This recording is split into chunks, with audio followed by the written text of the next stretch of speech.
Welcome to Blynd Submyshynz, where DIY bands submit songs for us to listen to and react to blind.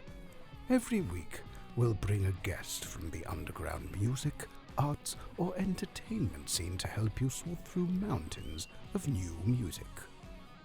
We go in blind, so you don't have to. Blynd Submyshynz.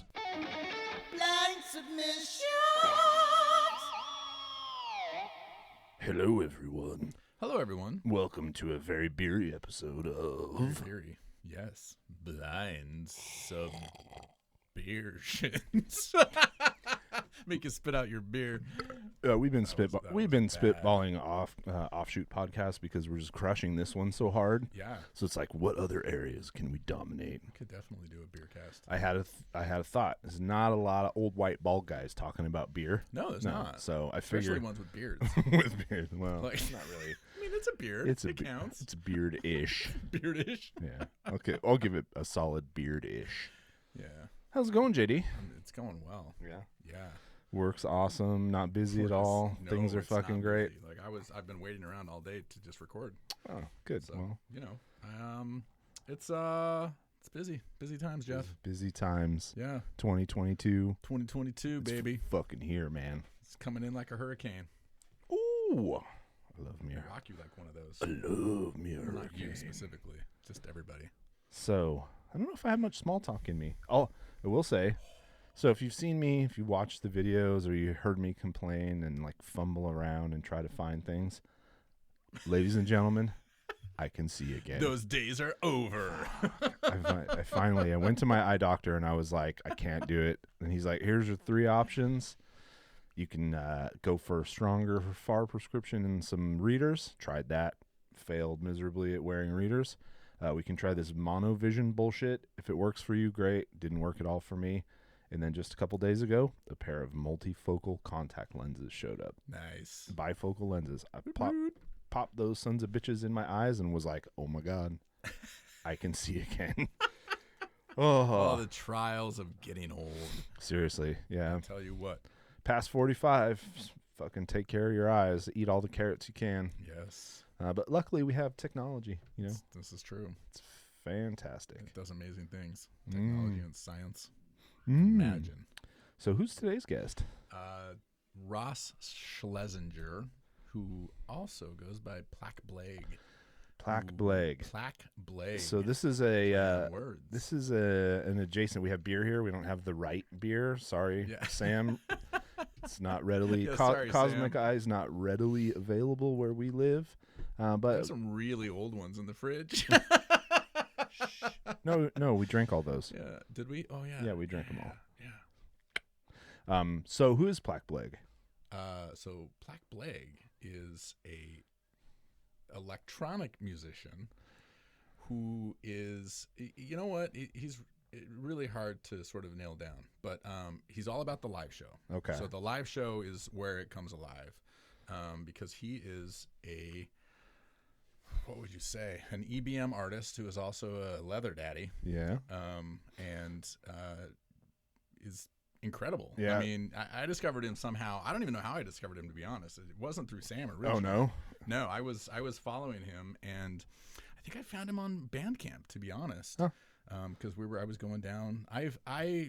Something you might not know about me is I've been a huge fan of EBM for a really long time. And for anybody that doesn't know, EBM is like EDM except less dancey. EBM is electro body music, which is like industrial dance music. It's another name for industrial dance music. Yeah, I don't know. I listened and I was like, yeah, it sounds like Nine Yeah. Inch Nails Yeah. and I get it. Throbbing Gristle, Nights Are Ebb, it's those types of things. And so like I was super into industrial dance music, and I still am, but more when I was, in high school and right out of high school. And so it's like totally my gig, and he's great at it. Yeah, like the stage show is incredible. There is definitely a get up that goes along with it, and aesthetic, but the music is actually really cool too. Yeah, and Mr. Blague cut his teeth in Nebraska's punk and metal scene as a drummer for grindcore bands. Yes. And put on a lot of shows. He was a local promoter in Lincoln, Nebraska. Super fascinating guy. So I'm really excited to talk to him. You got error messages on your screen. Oops. Hopefully they're not catastrophic. No. All right, so let's listen to a little bit of Plack Blague. And then we'll bring him in. What are we going to listen to? We are going to listen to a song that I forgot to bookmark. So Who are you, me? man, it's taking forever.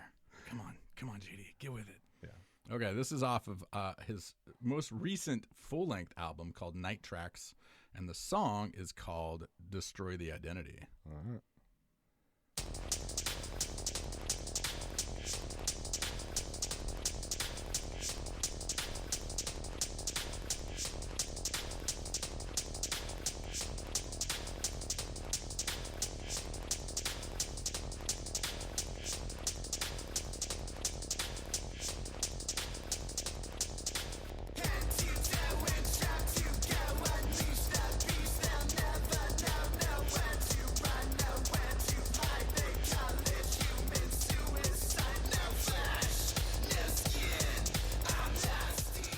All right.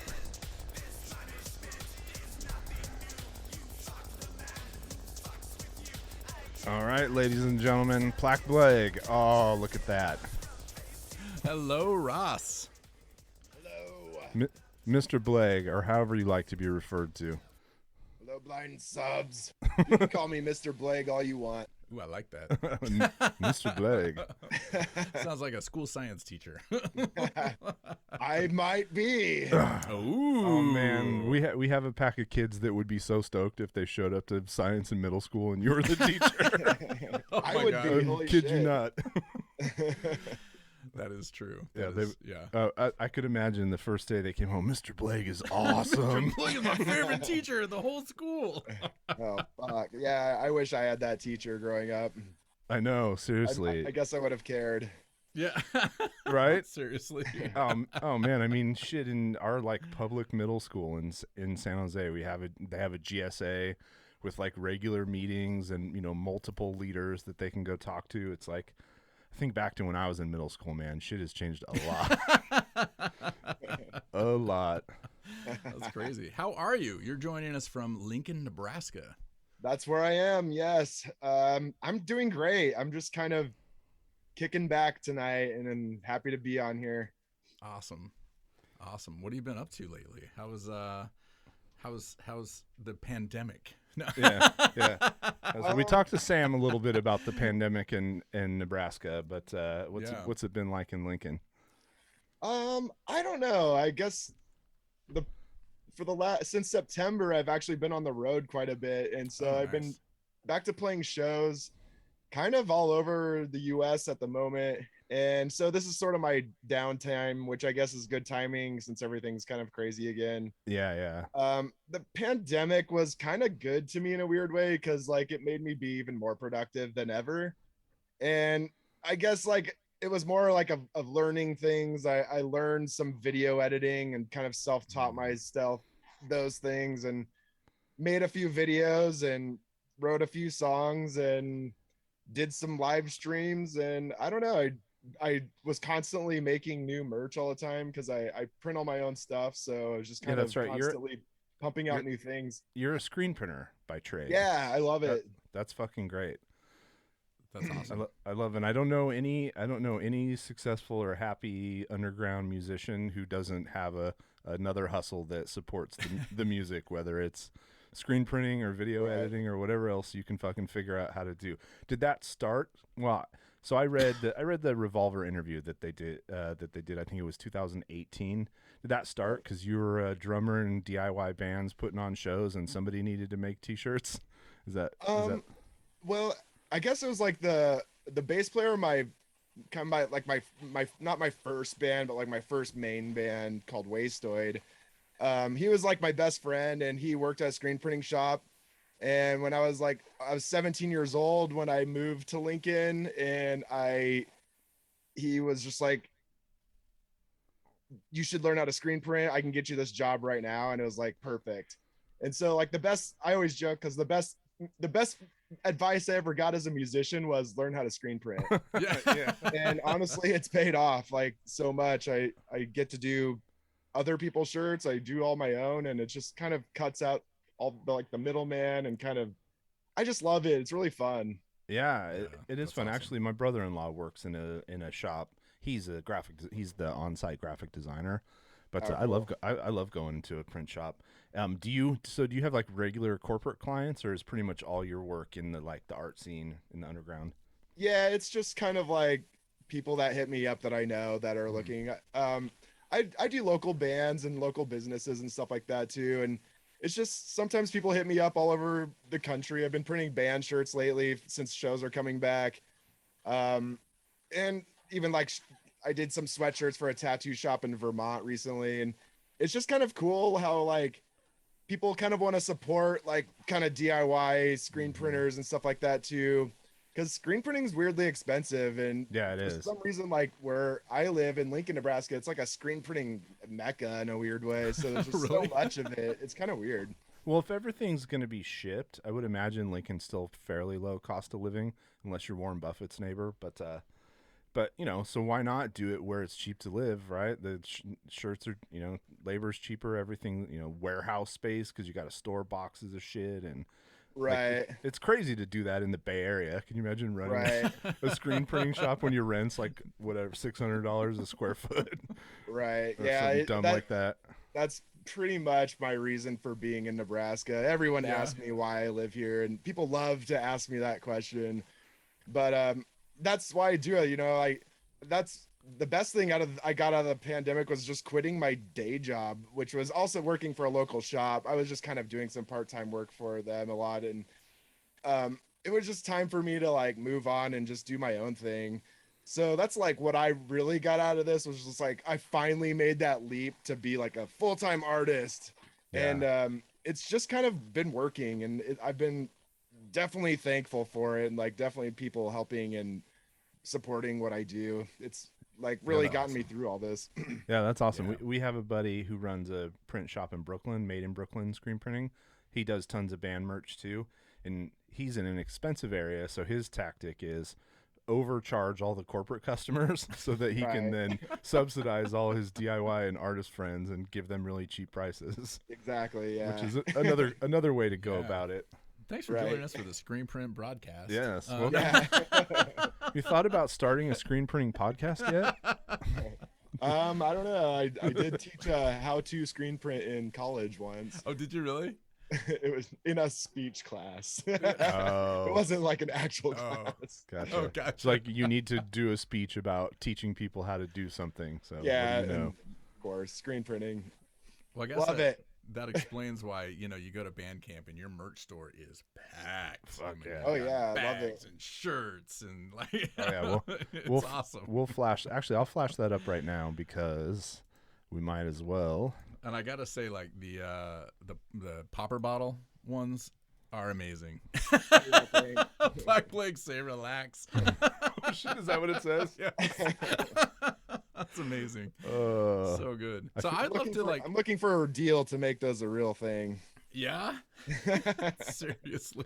Yeah, I feel like we fucked up, and we have a good Oh my god, that would be amazing. we have a good buddy Matt who was a DJ in Canada, like a fairly well known DJ, and I feel like we should have had Matt on as a third guest Yeah, host right? tonight. Oh yeah. Oh, there's Wow, it. look- we The gotta merch look at room. these. Oh, look Yeah. So awesome. So good. Do you design everything too? Do you make all the designs?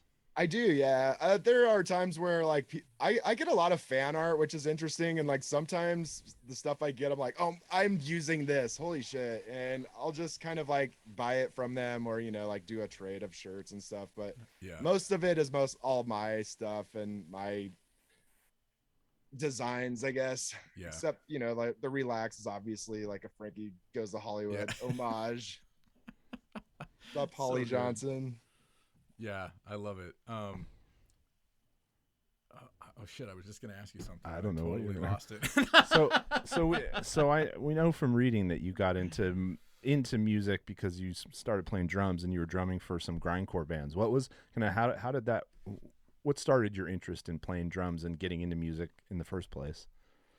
Well, I guess that was not really what got me into music. I grew up in a household that music was just like everything, and my brothers are 9 and 10 years older than me, and my oldest brother has played guitar ever since I was born, basically. So he plays in a death metal band here, called Ezra.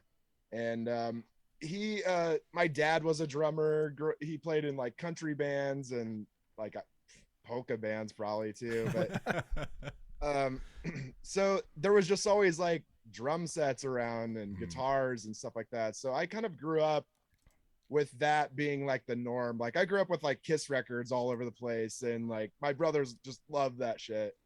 And so that was all really normal to me. So I grew up on what they listened to, which, you know, in the 80s was either kind of heavy metal or kind of punk and hardcore and stuff like that. And I grew up in like the middle of nowhere, Nebraska, and so did my brothers. But for some reason, they were like into like, you know, like heavy metal and thrash music. And, you know, like my bedroom had Metallica Pusshead posters and ERI posters. And I was just like 5, you know. So to me, that was normal. And I kind of developed just like my own interest in music, you know, growing up. And by the time I was 13 or 14, I was already playing guitar.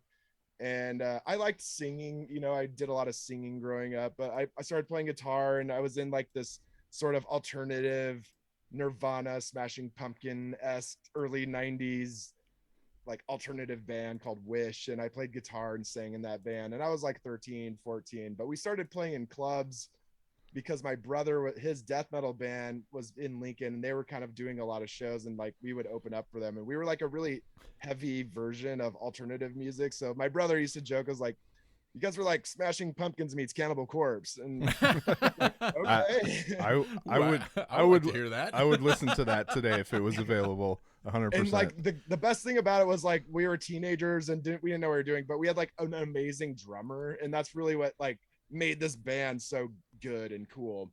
Yeah. But like as I got older as a teenager, I started getting really into underground music and really into like grindcore and hardcore punk, and it was just like my calling to start a band like Spaz, who were like my favorite band as a teenager. And I didn't know anybody that could play drums like that. So I was like, I'm going to play drums like that. So I taught myself how to play drums at like 16, 17, started this weird band with my friends. And then we did some shows and opened up for like bands like Assuck. And that was really fucking sweet. And I just got like really into like the underground scene, because I started going to shows. Like my first real punk show was when I was 15 years old. And it was because I couldn't get into my brother's show. So he drove me to this house show, because we drove by the record store and saw a flyer for it.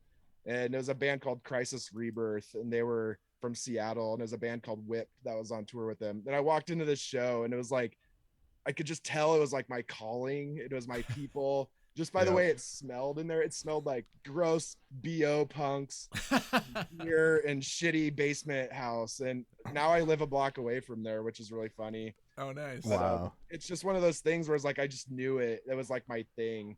Yeah. And so I started going to all the like the underground kind of punk shows I could go to.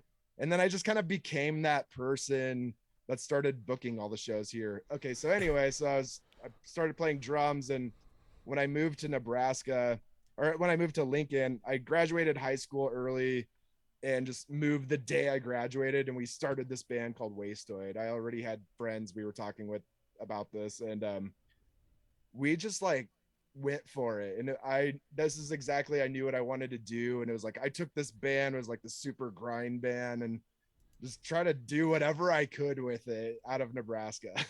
And so I just taught myself how to play drums, and I still play drums 25 years later almost. Oh, nice. So long story short. Long story short. That's what you're here for. Long stories. I assume that Plack Blague is all programmed, but do you actually play live drums on there too at all? I don't know. I do all programming. Yeah. It's just my thing with that. So where did that come from? Like from going to like the hardcore, the punk, the grindcore, and now kind of doing what you do? Like I get that jump. It's almost like this is the grindcore of electronic music. But where did that jump come from? I'm sure you just taught yourself how to use all that shit and made it work. I don't know how to use it. I don't know what I'm doing. I use the weirdest shit to make music, and it's like sometimes funny to talk to major gearheads, and they're like, "You use what?" And you're like, "Yeah, it's free." It's free. Oh, I know that. And so like I've written music on all the weirdest shit you can think of, like weird apps, weird programs, weird drum machines, just a bunch of crap, and just kind of make it work. But I've always like been into just outsider music in general and weird music. So not only was I into like punk and like grindcore, but I was also into techno music and dance music and disco. Like I kind of grew up like as a weird Jackson 5 freak as a kid, and a lot of that had to do with the Beastie Boys, you know, because they kind of in skate videos. So like I just got really into that kind of like disco and like Jackson 5 and Michael Jackson, but also I was into pop music in a lot of ways too, and alternative, but I just liked anything extreme and anything really crazy or really funny or really bizarre. That was like always my thing, and I still love that, and that's still my thing. But I've so like going to like how this all started was the bass player of Wastoid and I was just booking tons of shows, and we were always into like noise music and just like weird shit. And so we're like, it'd be funny to like start this band where we just like take other people's music and like sample it and then like make it so you can't dance to it and like make like pop music be not pop music. So we made this like funny like anti-dance music thing, which was basically just like unrepetitive noise, non-repetitive or whatever. And Plack Blague became this band to just play these like other shows I was booking at the time in Nebraska. So it was like I was booking a ton of punk and metal shows, but I was also booking like weird noise and weird just like performance art and weirdos doing whatever with instruments too. So it's like, this is the band to play those shows. While Wastoid played every other show, this is the other band to play the show. So actually we were working at this record store called Zero Street Records downtown in Lincoln, and it was Halloween, and the owner let us like perform a set in his window, and we did a 4-hour set. Like so we live in like college town, and so it's like super college night in the bars, and everyone's out for the bars. And so we played in this window all night and just watched people look at us weird, you know, like we saw everything, you know, we saw people get naked, we saw people eat dirt and mud, we saw people like just go nuts because we were doing this. And it was just one of those like, fuck yeah, this rules, let's just play some shows here and there. And it was really stupid. So it all really started as this big kind of like joke that we weren't really meant to like take seriously. And then it turned into actual like tours. And now Rob Halford's wearing your t-shirts. Yeah, exactly. Right. But unfortunately, like Wastoid had a really good run, like 13 years.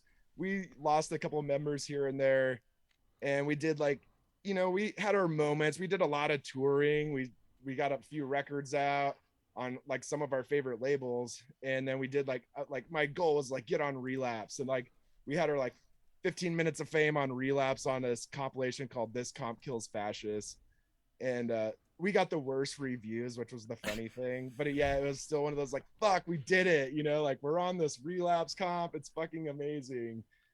And then so we kind of like made it to that point, did a lot of touring and just did a lot of shows and met a lot of people. But I was also a guy that booked shows in Nebraska like constantly, so I would sometimes have like 3 bands a week staying at my house, or like of course, so I was constantly meeting people and networking that way. But unfortunately my partner in Plack Blague died in 2011. Oh shit. And he was also the bass player of Wastoid, so that was like the end of that band. So I was like, Wastoid's done. I was already starting to do Plack Blague more in like a solo style thing, and it was like, this is my thing now, I guess I'm doing this full time. And I already had this material written at the beginning of the project that was kind of like becoming more like song structured, and so I just had this stuff ready right away, and it just kind of went off from there. And instantly I just started taking whatever weird show offers I could get. And what was cool is like just knowing so many people out there from booking shows all the time that like I had a lot of really cool offers, like to open for Bastard Noise, you know, like right away, and bands like 400 Blows too. And it was just cool, like instantly. For some reason it worked. That's awesome. Yeah, it's fun. I mean, we promote around here, so kind of the network of people that you build up, and that then like, if you're cool and you've always been cool to them, it just opens up so many opportunities, because so much of it is just about relationships and who you've been good to over the years. Right, which is cool because I have like a really good Bay Area connection too, like with my old band with Wastoid, because when we were looking for a label on our first record, I wanted to be on Slapham Records so bad, and that was like my label. And I finally got to meet Chris Dodge in LA, and we were kind of writing and emailing a lot at the time, and he was like, the label's over, I'm sorry, Oh, like no. I just can't do anymore. It was like, no. So I was just kind of like shopping their first record around, and a buddy of mine was like, Jason Lord Ballsack from that band Agents of Satan. And I was like, fuck yeah, I do, and he's like, he's starting a new label. He was working for Necropolis Records. He's starting his own label, and he's looking for like underground American bands. And I was like, fuck, I sent him my shit, and he like called in and was like, yes, I want to release your record right away. So I had this like weird connection with like what would be the West Bay Coalition Doom Writers. So it was like the whole like Agents of Satan and Plutocracy and Immortal Fate, and No Less, and Spaz and all those guys. So those like Spaz was like my favorite band. And it was like, Yeah. I know these people, it was like a big deal for me. That's awesome. My initial thought from listening to you is that you should be on Tank Crimes, like this weird mix of like grimy Bay Area grind, and then I don't know if Scotty's got any electronic bands, but I'm sure he'd take one if the mood was right, if the aesthetic was right. I'm gonna send him some stuff. Let's see what he says. and the tour that I would love to see you go on now is have you ever played with Captured by Robots? Yeah, in a different band that I was in. A different band. Yeah. Because I think that'd be a fun as hell show. Yeah, they're great. I would love to do more shows with them for sure. Because I love like a performance aspect of music, and like his shit's crazy. I know he's a like a straight nutter, but a really cool guy. For real, yeah. That's awesome. So I mean, when do you hit the road again? Do you have anything booked? So I wasn't even gonna do shows in 2021, and I just kind of like took some offers when it seemed kind of like safe to do shows, like safe-ish. Yeah. It was all of a sudden like people were doing shows. It's like, I'm getting offers, what do I do? Because I didn't do anything for like a year and a half, and so I took some offers, ended up doing 10 shows at the end of the year. And so now it's sort of like I took January off, and then because usually it's really shitty weather around here, so it's sometimes like, I'm just gonna lay low for a month, hunker down. And so I need to play some local shows, so I have some local things booked for February, but I'm supposed to take off for Europe at the beginning of March for 5 weeks with this band Adult from Detroit. Oh wow. And we've toured the US before, and this would be our first European tour with them, and so they're like our best friends. I love them so much, and I hope this happens. It's one of those things where right now it's kind of a scary moment. Yeah, it's looking dicey. Yeah, very dicey. But I mean, I'm looking. It's in March. I kind of feel like by March we're gonna have this next one kind of figured out, and maybe we'll be back where we were like August, September, or October, where we were going to shows and like shit was happening. So that's what I'm hoping for. So I don't know. It's a waiting game at the moment. Yeah. And then other than that, we do that for 5 weeks, and then I get back from there and have a bunch of weird one-off shows around the Midwest, and I have some other things in the South I can't name yet. Gotcha. But yeah, it'll start filling. I feel like April and May fill up really fast. That's awesome. What is when you tour? How does that go? Like, I'm assuming you work with different, obviously promoters and things like that, where you get booked into places. But I mean, have you ever had like any kickback from any of the cities that you've played in? Because I'm from Salt Lake, and sometimes like you book something that's somewhat subversive, and it's the the local Mormon-owned newspaper hears about it. You know, they write an The article, elders and freak the out. Elders freak out. You know, like, have you had anything like that happen on tour? Not really. No, I feel like anyone who's booking me kind of has some idea of what they're getting themselves into. You know what I Yeah. mean? So I can't really think of any moments where it was like, what the fuck, you know? But And that's good. Yeah, exactly. yeah, That's I've great. actually had that happen to me in Nebraska before, in my hometown, you know. So I've had people like grab me and choke me and hit me, and you know, like, Shit. but I always think they're like fucking around, so I just kind of go with it. They're You just know? going with Yeah, one time I played a show in Lincoln, and it was actually probably one of those like worst shows ever kind of night, and this dude comes up to me and grabs me around my neck, and he's screaming at me, telling me to shut the fuck up and shut the fuck up. And I thought he was just fucking around, so I just like put the microphone in his mouth and it's like, fuck yeah, I like set up these weird effects, and he's screaming into the microphone and just going with the music. And I noticed that my brother wasn't seeing the same context as I was, so he like ends up grabbing this dude, and he's like pulling him off of me during this show too, and this dude's like grabbing at my neck and stuff, and it was really weird and bizarre, but like it was also like it just comes with the territory sometimes. But I've never really had any major like backlash in the sense of like weird homophobia, or like I've had people think like that's canceled weird shows. I've had like interesting conversations where people are even in Berlin being like, I've never seen anything like that before, you know. Yeah, I call bullshit. Yeah, Berlin. I have played really funny shows like a couple of times in Nebraska, in Lincoln here, opening for like Power Man 5000. It's like a sold out show. You know, like when you weird, get that, yeah, you get like that bro weird, crowd. that weird bro metal crowd. Yeah, and they're like this the whole time. Like, but then throughout the set, you can see them like running up and taking selfies with me, and yeah, they're still 30 feet away, but they're just like, what in the fuck? But yeah, I don't know. I feel like it's just been kind of, everyone's been cool. That's great. That's good. That's great. I You mentioned your worst show. What's been your best show? Like, what city? What was your greatest show? That's really hard to say in a lot of ways. I guess if I was just to name something right now, it'd probably be London.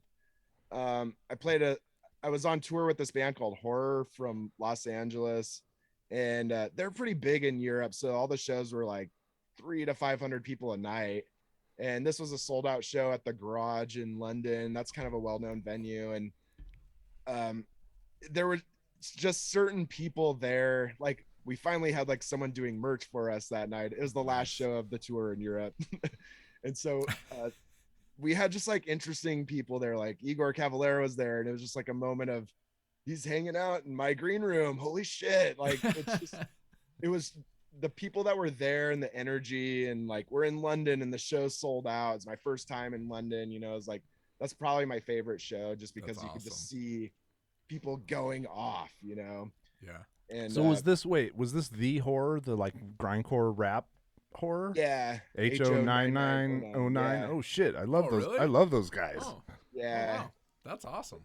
So that was like a 3-week European tour that was fucking crazy. Like, Yeah, I that can band's oh. really big and kind of everywhere. Yeah, and especially it, Europe. like, their shows are nuts. Like, any footage I've ever seen of their shows, like they just like everything's just like going nuts nonstop. Oh, yeah.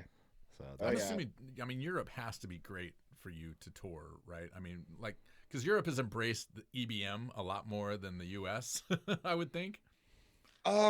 See, I toured Europe in a weird way because I toured with a band that's not like what I do that True. much. So I was like touring with their kind of scene. So yeah, that was like an interesting thing, because we had just met right before this tour, and I had never even seen them live yet. And it was just one of those moments where I just got off this huge tour with Adult, which was 6 weeks around the US, and it was like really like queer and fashion and punk and electronic and really cool, to going to this like other like multi-genre band where kids want to mosh as hard as they fucking can to this band. Yeah, and the crowds are young. I mean, I Yeah. only know about them because my like 15-year-old nephew was super into them, and I was like, oh, this is fucking badass. I didn't know who Yeah, they they're were. sick. And so like it was just surprising. I was like, are people gonna like this on this tour? You know, like what are they gonna get out of this? So I actually like talked with the band. I was like, what do you think these kids, what do you think your fans are gonna think? And they're like, they're gonna fucking love it. And so I was like, okay, I went into this going like, I hope people like this shit. And like actually kids got it and liked it a lot. So I feel like we won over a lot of crowds. And when we got to cities like Paris and London and Berlin, that's like, it was sort of like people knew who we were in a lot of those cities in a way. So we had actually people coming to see us specifically. And it just felt like horror is such like a multi-genre band that like we sort of fit in there in a weird place as much as all these other influences that they have. And it was cool. Yeah, that's cool. And I like to see a band, even, I mean, those guys are still on the come up. Like, usually a band on the come up like that's going to be really concerned with, you know, getting the right fit for the tour package or whatever. And they're just like, fuck it. We're down with whatever. We like whatever weird shit you're doing. Yeah, really that was cool. like a really important conversation I felt like we had right away, which was they're like, we could have whoever, but we want you. And it was just like, fuck yeah, hell yeah, I like that. That's Nice. awesome. Because it just, they are really interesting and into cool music and just like they're outsiders of their own world too. So it's For like, sure. I felt like we all kind of fit in and they're all really chill dudes too. Yeah. Yeah, I like this idea of outsiders too. I mean, that was, you know, what punk was in the beginning. You know, it was like, you know, challenge the status quo, like look different, sound different, act different. It all got corporatized at some point. So like what's left that's outside anymore? And that's why extreme music is so interesting, because it's like people pushing to dare you to not like it. It's like we can push like musically or with the visuals or whatever and just be like, come on, I dare you to fucking not like this. I'm going to make it as messy and as ugly as possible until you push back. Right. That's some, I mean, look, anyone who listens to this show knows that the reason I am who I am today as a musician is because I went to a bunch of Mr. Bungle shows when I was, you know, 15 years old. And I was like, oh, you can do that? I didn't realize you could do that. You can piss on the crowd from the stage? I had no idea this was allowed. But right. I mean, I feel the same just by, I got to go to Lollapalooza when I was like 13 and 14. And just seeing bands like the Frogs and the Boredoms live just changed my life. Yeah. Yeah. It's funny. I think from what I read, I think I'm probably about the same age as your older brothers. Now, I was the youngest, but I can imagine if I had had a brother like 9 or 10 years younger, or a sister, whatever, how fun it would have been to like, because I was so into music, to like shape them. And like, I didn't have anybody to do that for me. So I was on my own, but man, I feel like maybe I could have helped create somebody like you. Yeah. You still can. Yeah. You Well, still no, hey, can. we have kids. We're trying. Yes. I have one that is very much like you. I'm just grateful to have like interesting family too, because actually my other brother is a ex-professional football player, so I had this nice. like other like famous person in my life No shit. that was like interesting, and he's also a really good artist too, so it's cool in that dynamic. Yeah, I mean, you certainly read as someone who like got support from the people around them to get to where you were. That's in the middle of Nebraska, in the time that you grew up. That seems probably like the less likely scenario. Yeah, I also just didn't give anyone a choice. Like it was There you either go. fucking deal with it or yeah. go away. I don't know. I've Exactly. always been that kind of person, so it's like all my bands have been very like how do I tell my mom's friend what my band sounds like? Oh, you like heavy, it sounds like Metallica, you know what I mean? Just like whatever, it sounds nothing like Metallica, but you don't know what that is. Everything to them Yeah. sounds like Metallica. Right. All right, so Should we listen to some music? I'm down. So the first thing we're going to listen to is not Blind to Me, but I just tripped over it today and I laughed so hard. You know we're not gonna be able to see the actual video though. Well, no, so give me the cable. Fuck. We're going to get a snap, crackle, pop. We're having some fun tonight. Yeah, I don't know where it goes. Sorry. No, it goes the other way. Look at this. No producer, just doing it all ourselves. We're pros. Trust us. Are we though? I don't know. All right. So this first fantastic thing that we're gonna watch and listen to, for whatever reason, came And across. just so everybody knows, this is not a submission. This is not a submission. This is a video that you can get on YouTube if you would like to watch it. You can. Whew. Oh boy. Mostly, I just want to make JD watch this. Oh boy. All right. So this hit my feed, my social feed this morning, and I have a lot of thoughts about it. My mouth waters for the things of God. One taste led to another. Now I'm standing before you, a doulos hooked on God's word. All right. Shredding it up at church. Burning, on fire for God. Taking every breath I take. In light of the return of Christ. Wow. Right. Living each moment. I wonder what kind of pedals he's using. So I'm not gonna subject you to the whole thing, but we got to get to the drum solo and then the guitar solo there's- because there's a drum that's solo? fucking. No compromise, God first. God first.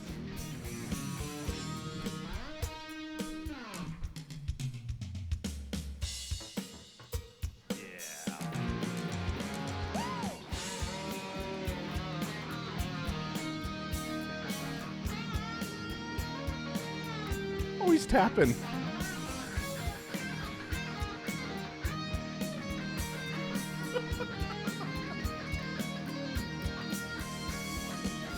Wow. We got a key change in the solo.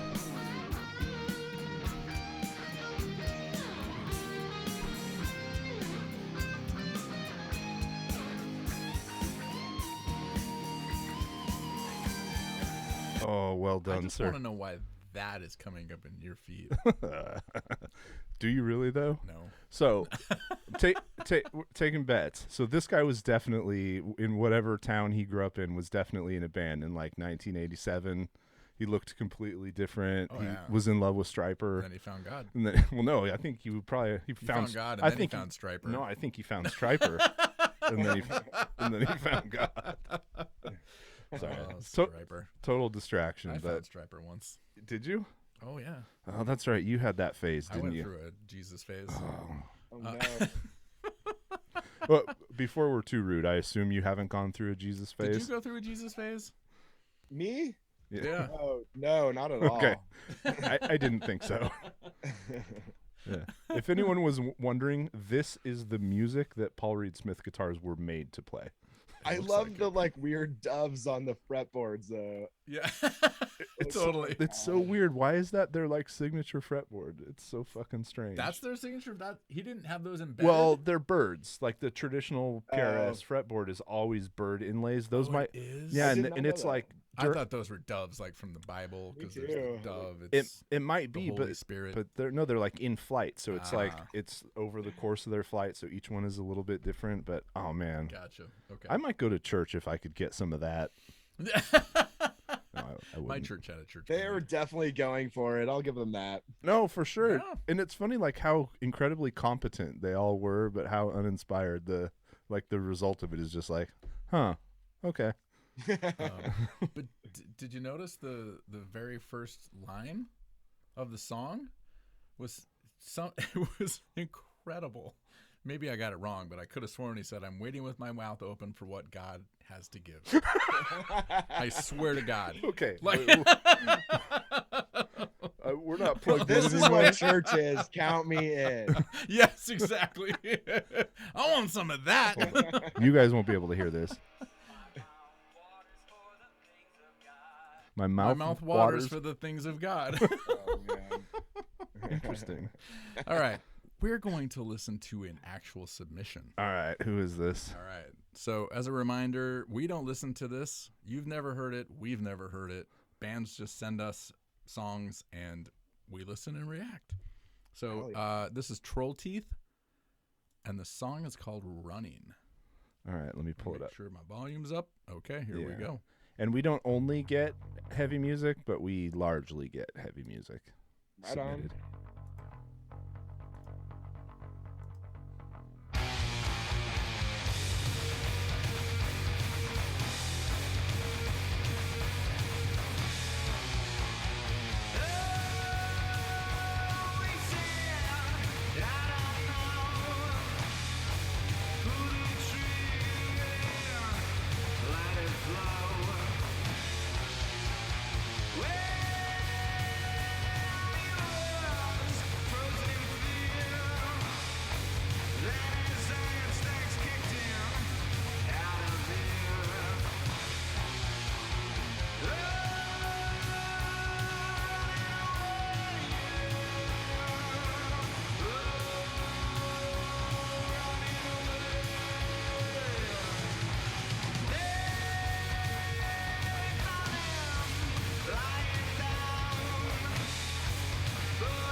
All right. I don't hate that. I really like that, actually. It's fun.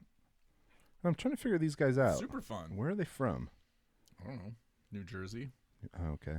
I really like that. That's just like something you put on when you need to drive fast, and like, I don't know when you need to drive fast, but what did you think? Was that your jam? It was cool. I maybe it's me. I feel like the guitars almost seemed out of tune, but I think that's like a style in a way. Yeah, like the don't care, don't get your intonation done before you go record. Maybe don't check your tuner because why? But it was fun. I like that kind of like if you're gonna go to like the bar, that's like the shit that I want to hear. Yeah, You know what I exactly, mean? Like- exactly. Oh, so whoever they are, they recorded this album, but then they re-recorded. This is their first album, but re-recorded. Oh, interesting. Oh, so this is from 2014? I assume if you're a fan of theirs, that's really cool because it's like, God, I wish I could hear the first album, but like record. We say that all the time. Better. We listen to shit, and it's like somebody's first album they've ever put up on here, and we're like, yeah, 10 years, I'd like to hear that. You know, let the band have a little seasoning and get some experience in the studio, and then True. and then go in and record. Do you ever do? In the other band, do you ever do like serious studio time? Typically, like a grindcore band's probably going to bang things out pretty fast. But have you ever spent a good chunk of time in a studio? I've done a lot of recording over the years, yeah, and there's been some definite studio times where I feel like every band I've been in, we like rehearsed our asses off to make it work. So it's like kind of like going in there with the attitude of like, okay, we got this much time, we gotta fucking bust this shit out. Always. Always. And it works. It's just I feel like once you kind of do it a few times, you kind of know what you want to do too. So like I'm pretty picky about doing vocals and things like that. I was singing for like a kind of noise black metal band for a while, and we did some like studio recording stuff that was cool, and I felt like definitely worth it. Yeah. Do you think are you interested in being in a more traditional band in addition to doing Plack Blague, or are you kind of like, this is the focus now? Yeah, this is my focus now. I was playing drums in my brother's death metal band for a while, and I stopped doing that a couple years ago, and it's just, I don't want to be in another band. It's like for the first time in my life, I'm not in more than one band. Oh, yeah. And so it's just kind of been cool doing that and just putting a lot of my focus on this. Well, I do think like in the current climate, I mean, we run into and know tons of people that are in like two-piece bands. Like the economic reality for a DIY artist is it's probably easier if you can do it yourself in every possible way. Or with one Right. person. Yeah, I mean, you can tour in like a Geo Metro probably if you play your cards right. Right. I mean, people are definitely doing it that way. It's just my partner and I touring together, and we have a van full of shit, so it's still classic tour van style. I feel like I like to keep that alive. But still Nice. but it's only two of you in there, which is nice. Like there's room for everything. You don't have to pull a fucking trailer if you don't. Exactly. Yeah. Uh, There might be another person at times, but yeah, it's more about kind of like, well, if we can sleep in here, that might work yeah. if we Does have he to. do anything? He's not in the band, is he? Yeah, he does all the stuff live for me on stage. okay. So yeah, we tour together, and he does like all the electronics and Oh, nice. like all the crap I don't want to do. Starting everything, getting the queue set up. Yeah. All right. It's just, So it's nice to have someone else on stage, because I was kind of doing it by myself for a while too, and Yeah. that just feels weird too. Yeah, I actually just read today that Tristan, author and Punisher, is going to bring a guitar player to I play saw live that, shows yeah. moving forward. I'm actually Oh, kind of interesting. stoked about that. That should be that'd be cool. Yeah, have you ever met him or played with author Yeah, and we Punisher? did a show together in Lincoln, Nebraska. It was supposed to be with Three Teeth, and Three Teeth broke down in Denver. Oh, and yeah. they couldn't make it to the show. So yeah, that was my first time seeing. That was I've seen him before, but that was my first time playing a show together. Yeah, That's awesome. yeah. I think, and then we had Darren from Pinkish Black on way back, but I mean that's another one where there's kind of like an obvious fit that makes sense. Have you ever played with those guys? No, but I've known of that band for a long time. Yeah, they've kind of run in the same crowds of people that I know. Yeah. I would think. I w- Totally. I I was w- just listening to them the other day. I love them. Oh, were you? He and his friends in a band called Zombie have been doing all these like 70s album rock covers, and Darren's singing, like doing these like sweet, smooth, like late 70s Smooth Oh, jazz. sick. radio rock covers. They're so awesome. That's the This shit isn't this isn't the synth like soundtrack Zombie, is it? yeah, it is.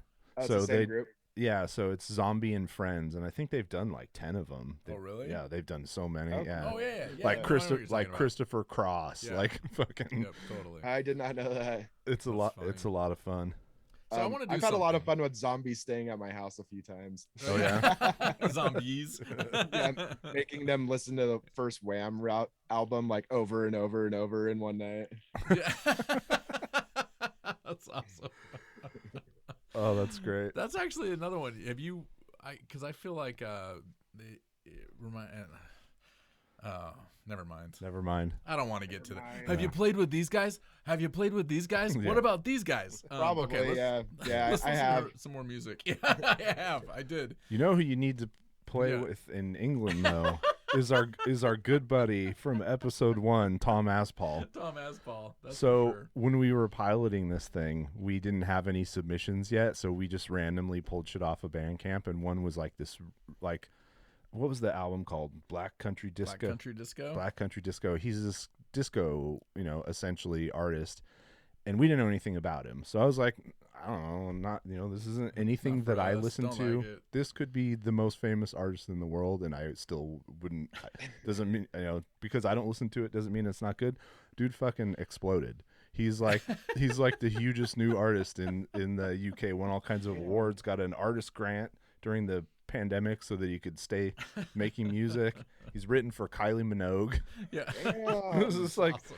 but he saw the post and he's like, "Hey guys, that was kind of That mean." was kind of mean. We're like, "Oh shit, we didn't Sorry, mean to be dude." mean. I said you might That be." actually changed everything. 'Cause Yeah, Now it's like, you know what? If we don't like something, we're just gonna say that's not for me. We weren't mean at all, Tom. No, we were that mean. Someday you're gonna come on and we're gonna hash this out in person. Mm-hmm. We were not mean at all.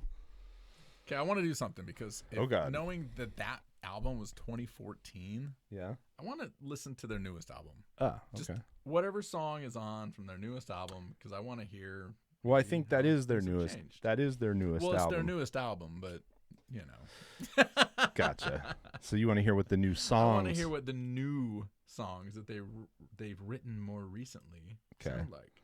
All So right. let's So do Turncoat. from goes nowhere, yes, does nothing. exactly. All right. Give them a little Okay. more time.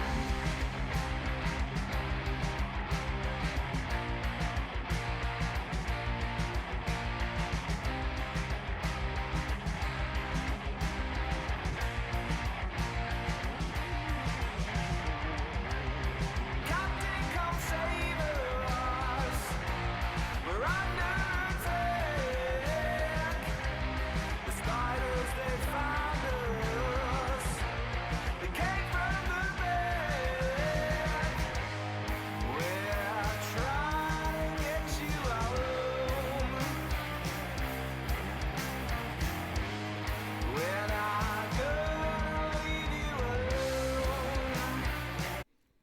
like the same band. Sort of. It's a little less messy. Yeah. It's a little cleaner. A little more of a throwback psychedelic sound. So I guess they practiced over the next 6 years. Just kidding. Oh, this is for you since you've already said how much you love gear. This is a thing that I have not seen on Bandcamp yet, and I'm not sure how I feel about They did this on the last album. Yeah. I saw that. listing everyone's gear in the. I mean, for a certain kind of person, that's like the most exciting. How did they get that sound? But That's wow, true. then this is like every pedal. Holy shit! Wow. Every head. Well, why don't they publish like at what point in each song that they press that pedal? All right, now it's time for me to look at the bass player's setup. Ooh. 70s jazz from 2017 and an ultra jazz 2020. Excellent Okay. selections. Yeah, Voice it's all transmission. good stuff. Okay. Is it? Huh? Now I gotta think. Nice. Do we need to list all of our gear I on all think the we should. on the band pages on the Blynd I've never seen Submyshynz that page? before either. I haven't Yeah, either. That's interesting. JD loves gear too. I love gear. He's a singer, so he does not love gear. Okay. Are you ready That was for the cool. next I one? like that. I like singing like that a lot. I that like was the a good singing. singer. Yeah. Yeah, no, that was good. Yeah. It was like, I mean, it's just like that straightforward rock and roll. I like that. And the I singer feel like a was- lot of bands sound like that right now too. Even like a band true. I share my studio with, Yeah. sound a lot like that. So Yeah. I feel like that's just like a popular Yeah. style. Yeah, It's they're- fun to play, fun to listen to. Yeah, there's a lot of kind of like throwbacky, like neo psychedelic rock. You know, ever since King Gizzard blew up, everybody wants to like capture kind of an old but new rock sound. Seems to be popular. I don't know. It was cool. Like when I listen to music like that a lot, I sometimes listen to the singer.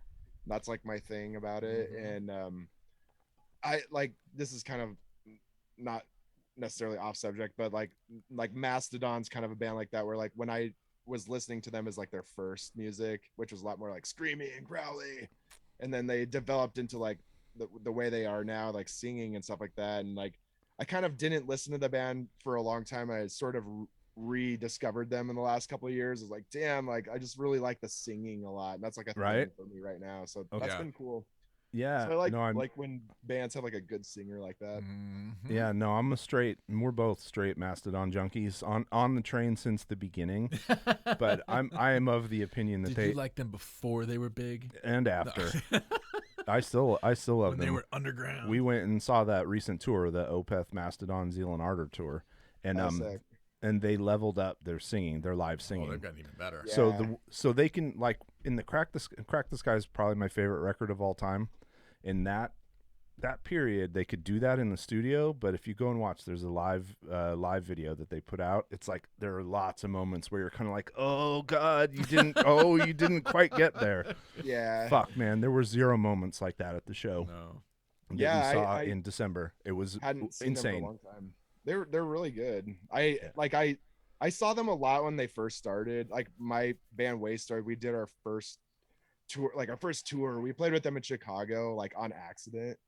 And it was one of those things where I had kind of met Bill and Braun from Today's the Day before they were in Macedon. Mm.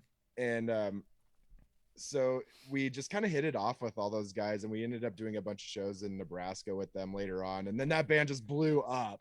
Yeah. And I saw them with Primus at the arena here, which is like right by my house, and they gave a huge shout out to Wastoid, and that was fucking awesome. Thanks, Oh, Mastodon. nice. Oh, that's I'm rad. hearing like 10,000 people screaming after Brian was on the microphone being like, yeah, we used to come to Lincoln, play with this band called Wastoid, and we used to puke in their toilets, and everyone's like, it was fucking crazy. It was really cool.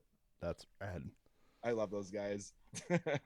That's amazing. Yeah, no, I'm still on board. They're so divisive. People just get mad. People just get mad when people get popular and famous, I guess. I don't know. Exactly, yeah. Exactly. Ever since I saw the Show Yourself performance on Jimmy Kimmel, I was like, damn, I'm like all of a sudden a fan again. Right? Yeah, It was really cool. I love that song. fucking pop ass rock song, and they weren't like trying to hide it. It was like we wanted to write a fucking arena rock and metal album. Fuck off Right. if you don't like it. I guess we don't care anymore. And I love that they just If you don't. don't like it, you don't have to buy it. Yeah, I love that they just don't care. All right, you ready for the next one? Yes, I am Okay, ready. What are we it doing? is noise transmission. Oh, we're out of order. Are we? I don't know. Okay. So here we go. Ooh, this looks interesting.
Funny that picked up at exactly 1 minute.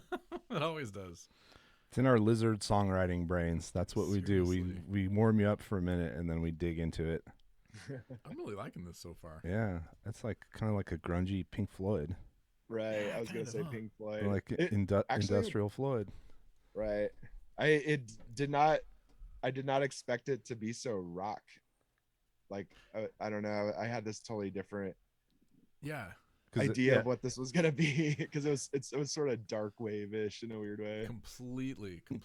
Yeah, and then it's like, oh, they're from Austria. Oh, okay. And then they've got 2 guitar players and 3 singers and a bass player and a drummer. And actually don't list anyone as playing keyboards of any sort. Really? Just No. just programming.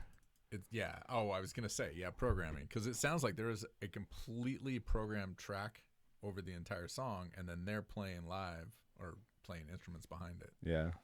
which is cool. I like this. I'm gonna scoot forward. This is like a 7-minute long song, and we're at 1 minute, so I'm gonna scoot forward to like 3.5. Random spot. Let's see what happens. And so what's amazing to me is this is really good, really polished. Yeah. They got 4 people on Bandcamp supporting them. Like the glut of good music in the world today is just it's like impossible to bubble up and have Completely. anybody pay attention. So like in a case like you where people just instantly liked it and there was just this like reception, you just got to just take it. Like don't push back or wonder why it happened and why somebody else has only got 3 people listening to it, because you drive yourself insane trying to figure it out. Okay. All right, let's hear it.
I love this. You weren't expecting that? I wasn't expecting that. Wasn't either.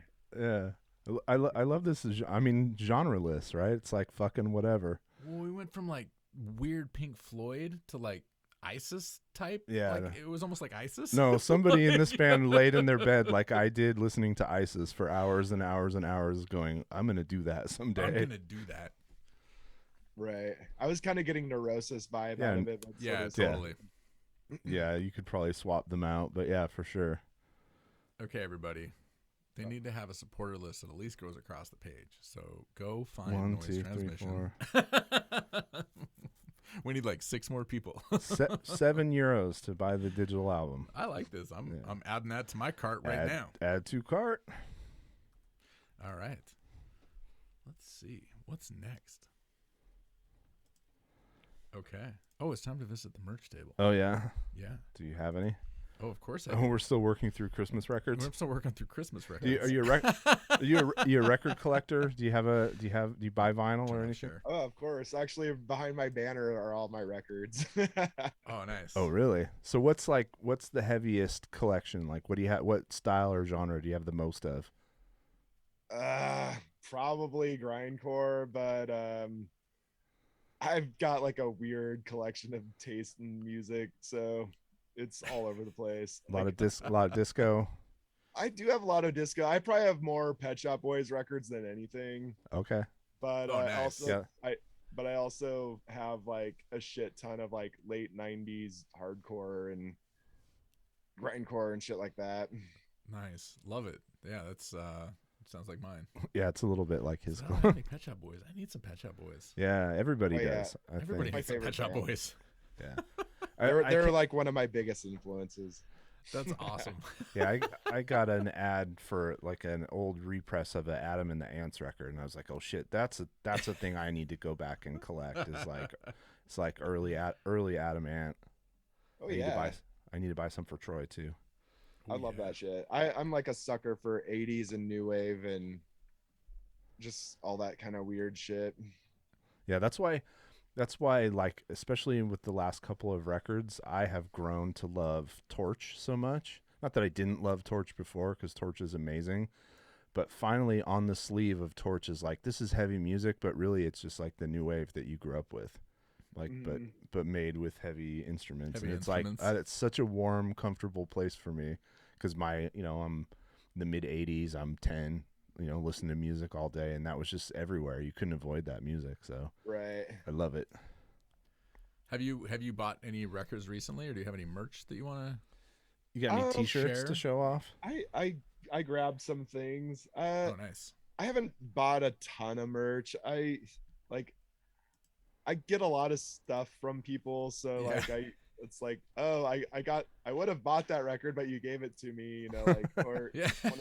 I don't know. I haven't seen a lot of bands in the last couple of years either, Yeah. so it hasn't really been much like a lot of merch buying, but I don't know. So wait, I'm on my Facebook now just because I needed to look something up, and Andy Patterson just posted this picture of rival schools Oh shit. playing. That's Walter. and Sammy. Yeah, playing in his studio and, in Salt Lake City. That's bases. Oh my god. His post just says "Private Rival School Show, Holy Rad shit. Day." Damn, they're recording a new Rival Schools album. That's awesome. I guess these are my favorite records right. of last year. Oh yeah. What do we have? So this is Adult. Perception is As of Deception. So this is the band. This is like one of my favorite bands ever. And you toured with them, right? Yeah, I've done a lot of shows. I've probably seen this band more than any band out there, and done a lot of shows with them. And I always make them sign my records. So Nice. and I just love their artwork a lot. I'm a huge fan of Nicola's photography and just they're cool artists in general. So I've been a fan of theirs for a good 20 some years now. Oh nice. And just one of those moments where like 20 years ago, if you would ask me if I'd be touring with this band, I would have been like, no fucking way. Only in my you know? dreams. Yeah. And here I am. And like, Is- so I text them now. No. Nice. I have their phone I number. have their phone number. I've had a few moments like that in my Yeah, life. that's big, man. Like seriously, those moments in your life where you're like, is this this real real li- life? Like, Is this just fantasy? Actually, like the first time I met them, I had booked them in Lincoln, Nebraska in 2006. And they got an article in the newspaper and I had all this big show. I printed all these tickets and stuff and they canceled the day of the show. And it was like, Oh, it was horrible. I made all this food and I made all these deli trays. Like I Oh, fulfilled the shit. writer. Anyway, so like all my friends just partied at my house at instead of going to the show, and we ate all the food and drank all the booze. And but they ended up coming back, and I did a show for them and kind of like did all the same shit, like made a huge meal for all of them and the whole tour package. And nice. it was an early show, so we're gonna come party at my house. It's one of those like, obviously we impressed this band somehow to like us. Like I don't even remember the cops coming to my house that night or anything, and just a moment of like, fuck yeah, we kind of like won this band over. And I've been like a huge fan of this. So that was like a huge, like, oh my God, adults here at my house. Holy shit. I just saw them again. And just kind of like met up with them about 9 years later at Folsom Street Fair. Nice. They were playing there and I was in town. I had played the pre-party at the Eagle the night before. And it was one of those, like, we kind of started chatting on like Facebook or something like that again. And it was one of those like, well, let's go hang out. And so we hung out with them around Folsom and we like super reconnected. And like ever since then, we've just been like doing a ton of shit together. And this was like already 2017 or this is like 2016 maybe at Folsom. That's great. The Eagle just got on the list of protected. What's the historical? Oh yeah, the Eagle just got like historical status. So it can't go anywhere. It can't go anywhere. Fuck yeah. Yeah, that's awesome. And that's actually, speaking of Torch. Yeah, speaking of Torch, that's how Steve is. Steve works when he's in town. That's how he's feeding himself these days. Right. Yeah, I love the Eagle. I've actually played there a few times. That's awesome. That's awesome. Yeah, it's such a cool place. I mean, that's such a unique place in the Bay Area as a whole. I was going to say San Francisco, but it's the whole Bay Area. So slight detour. So you mentioned you came out to the Bay Area. When was the first time you ever got to see San Francisco or Oakland or the Bay Area like live and in person?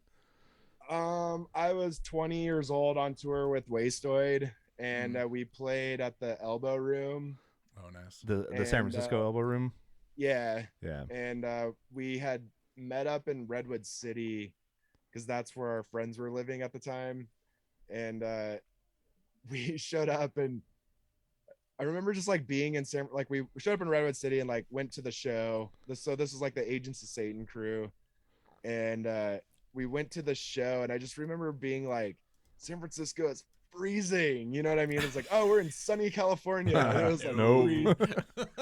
And that was like a wake up call.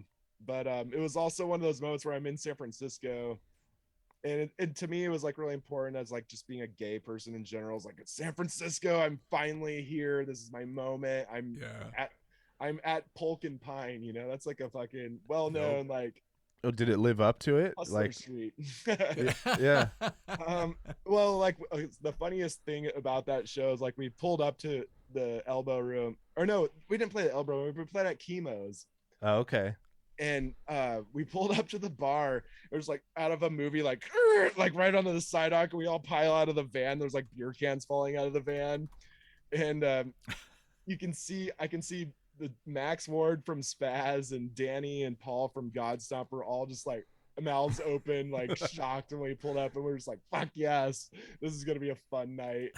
And so it was just like one of those, I just walked as much as I could for a while around that area, and it was just, you know, it was exciting for me just to be there in general. I can believe it. I remember when I was a kid, I have an uncle who's like a evangelical nut job from the Midwest, from Illinois, and they were out visiting, and they wanted to do a driving tour of San Francisco.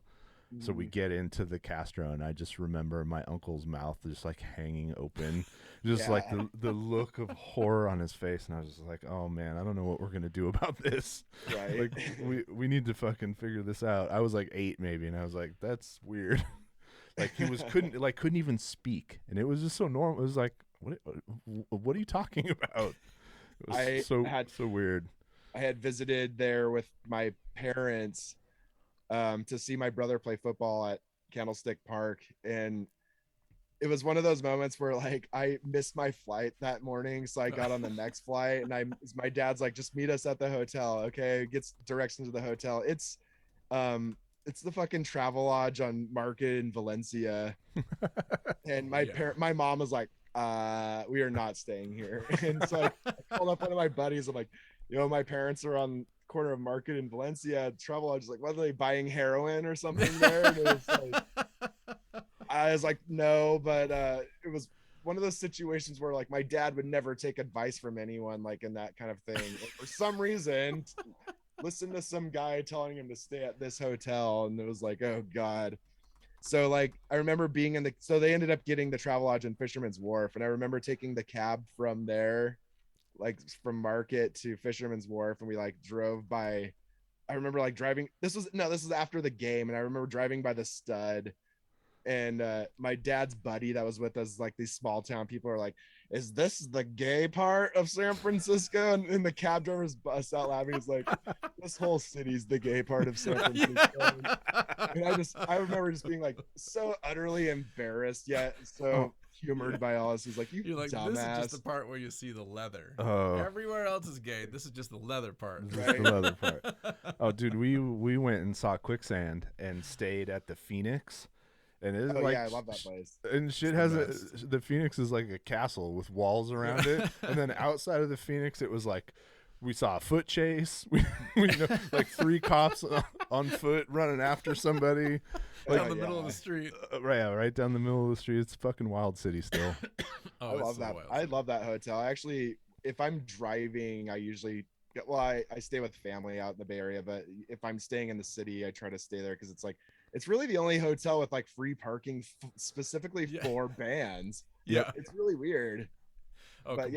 yeah, you can watch someone get punched right outside of the restaurant. That's like super expensive, like, Yep. While you sip on your $15 cocktail. Right. Watch some I remember police roughing up a homeless person. Totally. I remember it was like 3 or 4 in the morning. Me and my friends were like smoking weed like right outside the office door, which was like, oh yeah, oops. And like this homeless person walks up and we were just like, oh fuck. And they're screaming at us. And I remember the person coming out of the hotel at the Phoenix was like, get the hell out of here. He's like, oh, you guys are cool. And we're just like, oh, okay. Okay. Yeah, that was awesome. Yeah. It's a whole other world. No, we gotta, anytime we go up and stay over for shows, I'm all about the Phoenix. Yeah. Yep. Completely. Well, that was my walk to work every day. I mean, I would take Caltrain to work, so I'd be walking from 4th and King to 10th and Market. Oh yeah. And it was right, like I'd walk past Mr. S, and I'd walk past the Stud, and like it was like that was my walk to work, and that was the best part about it. And then you get up to the tents, and you'd have to watch for poop on the sidewalk. Yeah, get needles. Your poop finder app. All right. Poop finder app. All right. You. So did you grab anything else besides that adult record? Oh yeah. What else you got? I guess I grabbed this new Hyde record. So these are my friends from Chicago called Hyde, and I think this is one of the best album covers out right now. Whoa! Is that liquid coming down above his head?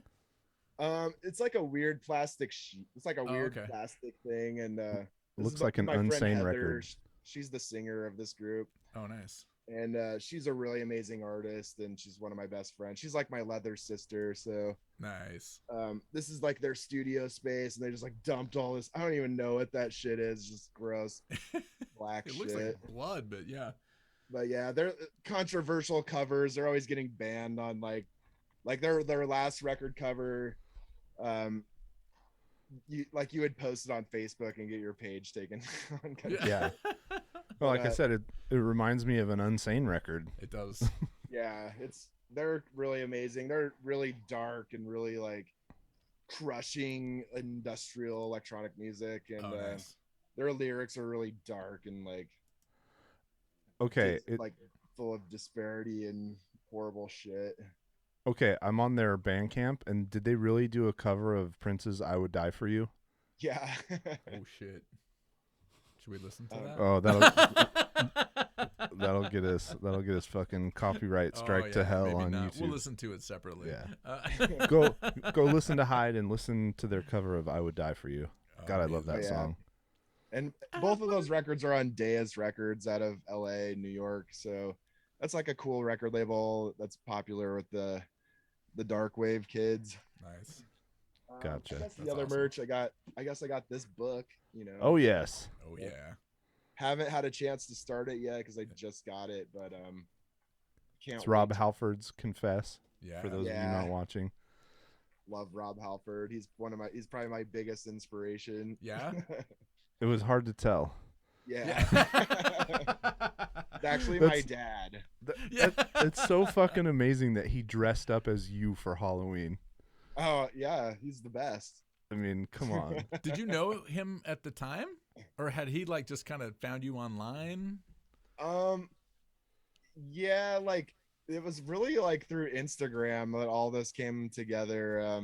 That's what's kind of like social media is whatever, Yeah. but like there's cool things that come out of it sometimes. And it was one of those situations where like I was following Halford on Instagram, you know, like commenting and like, you know, just doing whatever it took to get his attention, you Yeah, know, totally. and one day he like liked one of my comment or like liked one of my posts, and it was just like, oh my god, cannot believe this is Halford happening. liked me. And I posted a shirt that I'd done. This was a few years ago now, and he just wrote want one, you know, and I was just like, oh my god. And so I wrote him and I was like, anything you want, I'll send you, no matter what. You just tell me, I'll send you whatever you want. So I sent him a bunch of stuff, a bunch of shirts and some records and just a bunch of crap. Oh, nice. And I went to this art opening. This is like a few weeks later, I don't know, a couple months later even. I went to this art opening, and it was like this really fancy gallery. We're looking at like, you know, $50,000 paintings, and in Lincoln, Nebraska, that's a lot. But Yeah. it was like one of those like, let's go get margaritas. We had a lot of fun. My partner and I were just like kind of, you know, having a fun night. And we're at our favorite restaurant drinking margaritas, just talking about this is cool. And all of a sudden he's like, oh my God, look. And he shows me his phone, and you can see Halford posting photo after photo live in the messages. Can't talk right now. The messages of Instagram. And he's wearing my shirt, like Plack Blague shirts and Butch Dick shirts, which is my partner's like alter ego drawing art name. And we were just like blown away. I remember just being in this restaurant. I was like, oh my God, like screamed this.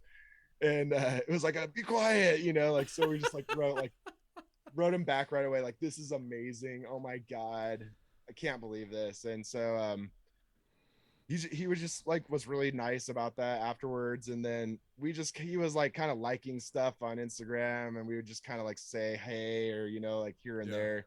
And he would like interact. And then how this all came together was we were on the road in Illinois, and Judas Priest was on tour at the same time. And I was going to write Halford and just be like, hey, we're like 2 hours away from where you're at.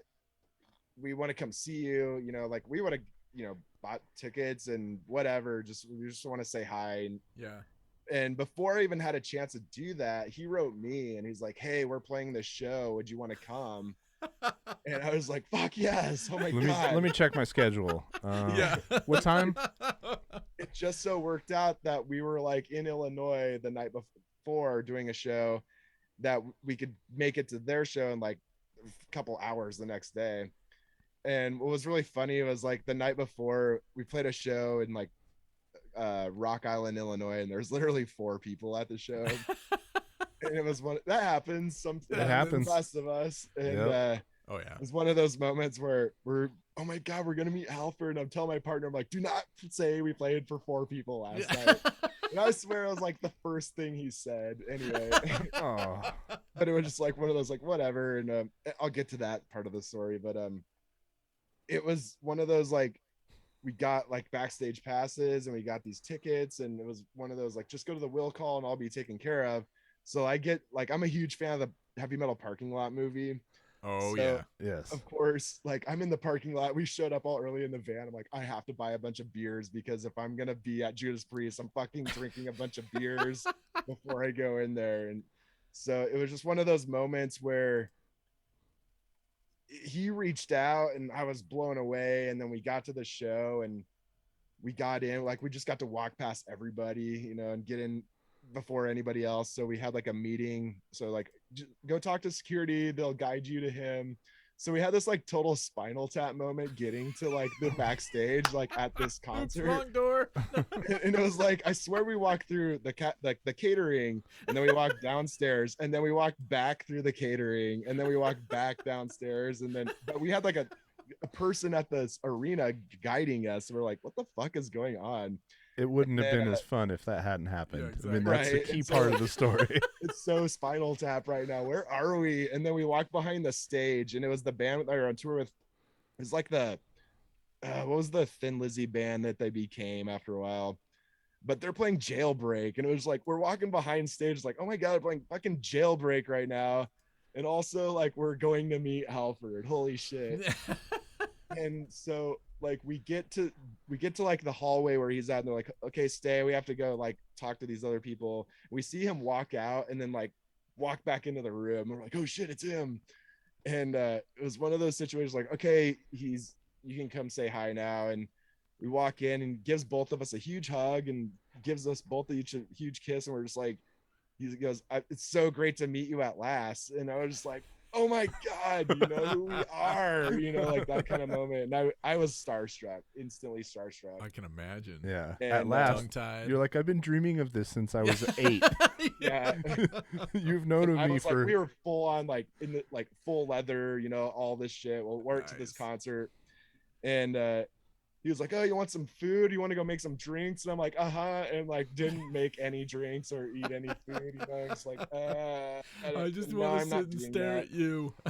And we just like chatted for a while, and it wasn't even about like our bands necessarily or music. We're just like, we talked about like, holy shit. So like we just talked about like kids like coming out to us and like just our influence on just what we do and stuff like that. And Yeah. he was really personal and like really like touchy and like cool, and like it felt like I don't know, it was just really comforting. It was like, oh my god, I'm finally meeting you, and you're actually really cool. Yeah, I mean, And that's one of those dangerous moments because, like, you dream of that and then you meet them and it's Oh. not what you hoped it would be, and it can ruin Right. your Or it whole is, view and of you're like, the world. "Yeah." So Right. I think a Yeah. guy like him understands the weight of those moments. You know what I mean? Even if he wasn't feeling up to it that particular night or whatever, I bet he does it anyways. Yeah, I just feel like he's just a cool person, and it's one of those things where I felt like he also wanted to meet us in a way too. So it was just Yeah. like, whoa, weird, you know, like we just Yeah. talked a little bit about music, and I, you know, had him sign some things, you know, and of course took a bunch of photos. What was really funny is like, okay, I want you to post those photos everywhere. And it was like, yes, yes, sir. Of course I'm going to. Of course I will. I was going to keep him just for me. Yeah. Right. So yeah, and then we got to like go to see the concert, and it was just like cool. You could see him looking at us in the crowd, and you know, and we were just like, holy shit, this is so crazy. And Wow. we had to bail after the show, so it was one of those things where we got to like meet for this moment. And then we were so stupid, we decided to drive like 8 hours in the snow, and this is like after the concert, and like, what are we doing? Oh god, it's so dumb. But it was just like this huge adrenaline rush. Oh, I'm sure. Yeah, I know that feeling. The adrenaline rush that causes you to drive forever, and Yeah. I just did that. And just so that you know that your memory is not completely failing, that would have been the Black Star Riders, I'm guessing, that we're playing. Yeah, that's what it There you is. go. Yeah. I was like, God, I mean, I'm part of a label that does these tribute records, and the first one we did was Thin Lizzy, and it was killing me that I couldn't pull that name, so I had to look it up. And Yeah, actually, that's a the good. next one idea. we're doing is Priest. So, Ooh. Whoa. Dude. oh yeah, I know I have to learn how to play Painkiller, which actually on bass isn't like that many notes. It's just fast. Yeah, it's a good song. It's a really good Yeah. song. I'm impressed our guitar player wanted to try and rip that one off because fuck man, there's a lot of notes in that song. Yeah. Shit, there's some wicked solos. For sure. So yeah, I can't wait to read this book. I read the KK Downing book, and that was really cool. And it's just, I'm just so happy that there's someone like that to represent like a gay community in such weird, not even weird, but just like Completely. different communities that are like sometimes still don't believe it, you know. But it's also like I grew up with heavy metal and just that whole look and that whole style, and it was like just my calling. Yeah. It's so like it's so funny because it still wows me that he created this heavy metal aesthetic, which wasn't a heavy metal aesthetic. Like, you know, like, It was the ultimate Trojan yeah, horse. It was the ultimate Trojan horse, you know. And but like, and heavy metal is it's like I mean, it's not the most, well, certain aspects of heavy metal are not the most open, most welcoming. Like, it is a very bro-y, you know. Parts of it. Yeah, exactly. Not the parts I like. Not the for parts I most like, no.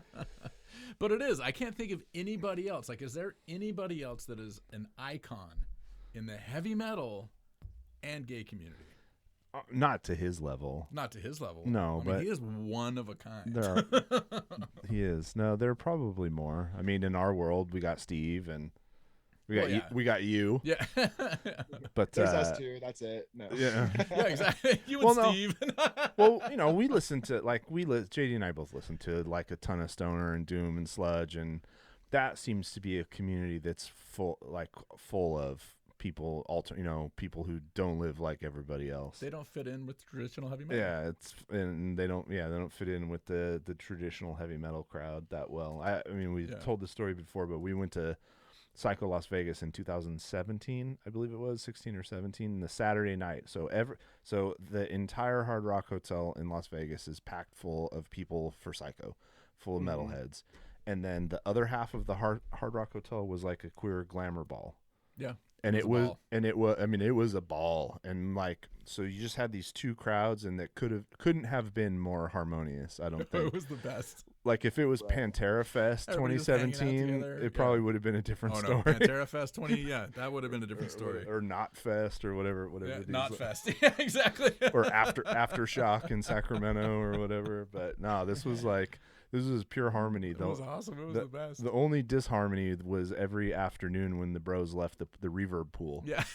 At the Hard Rock, they had to clear out so that the pool shows could start, and they're all puffed up, trying to start fights, getting out of the hotel. It was pretty funny. Hell all right, so what do you got? You got records? Oh, I got records. All right, let's see what you got. This one was on my list of top records of 2021, but it finally came. So this is Open Hand. And the album is Weirdo. This is the album that I mentioned in our John Carbone. Yeah, end of the season episode, or end of the year episode, that he's been trying to put out for like a decade. And so to finally have this in hand after promises of a decade is amazing.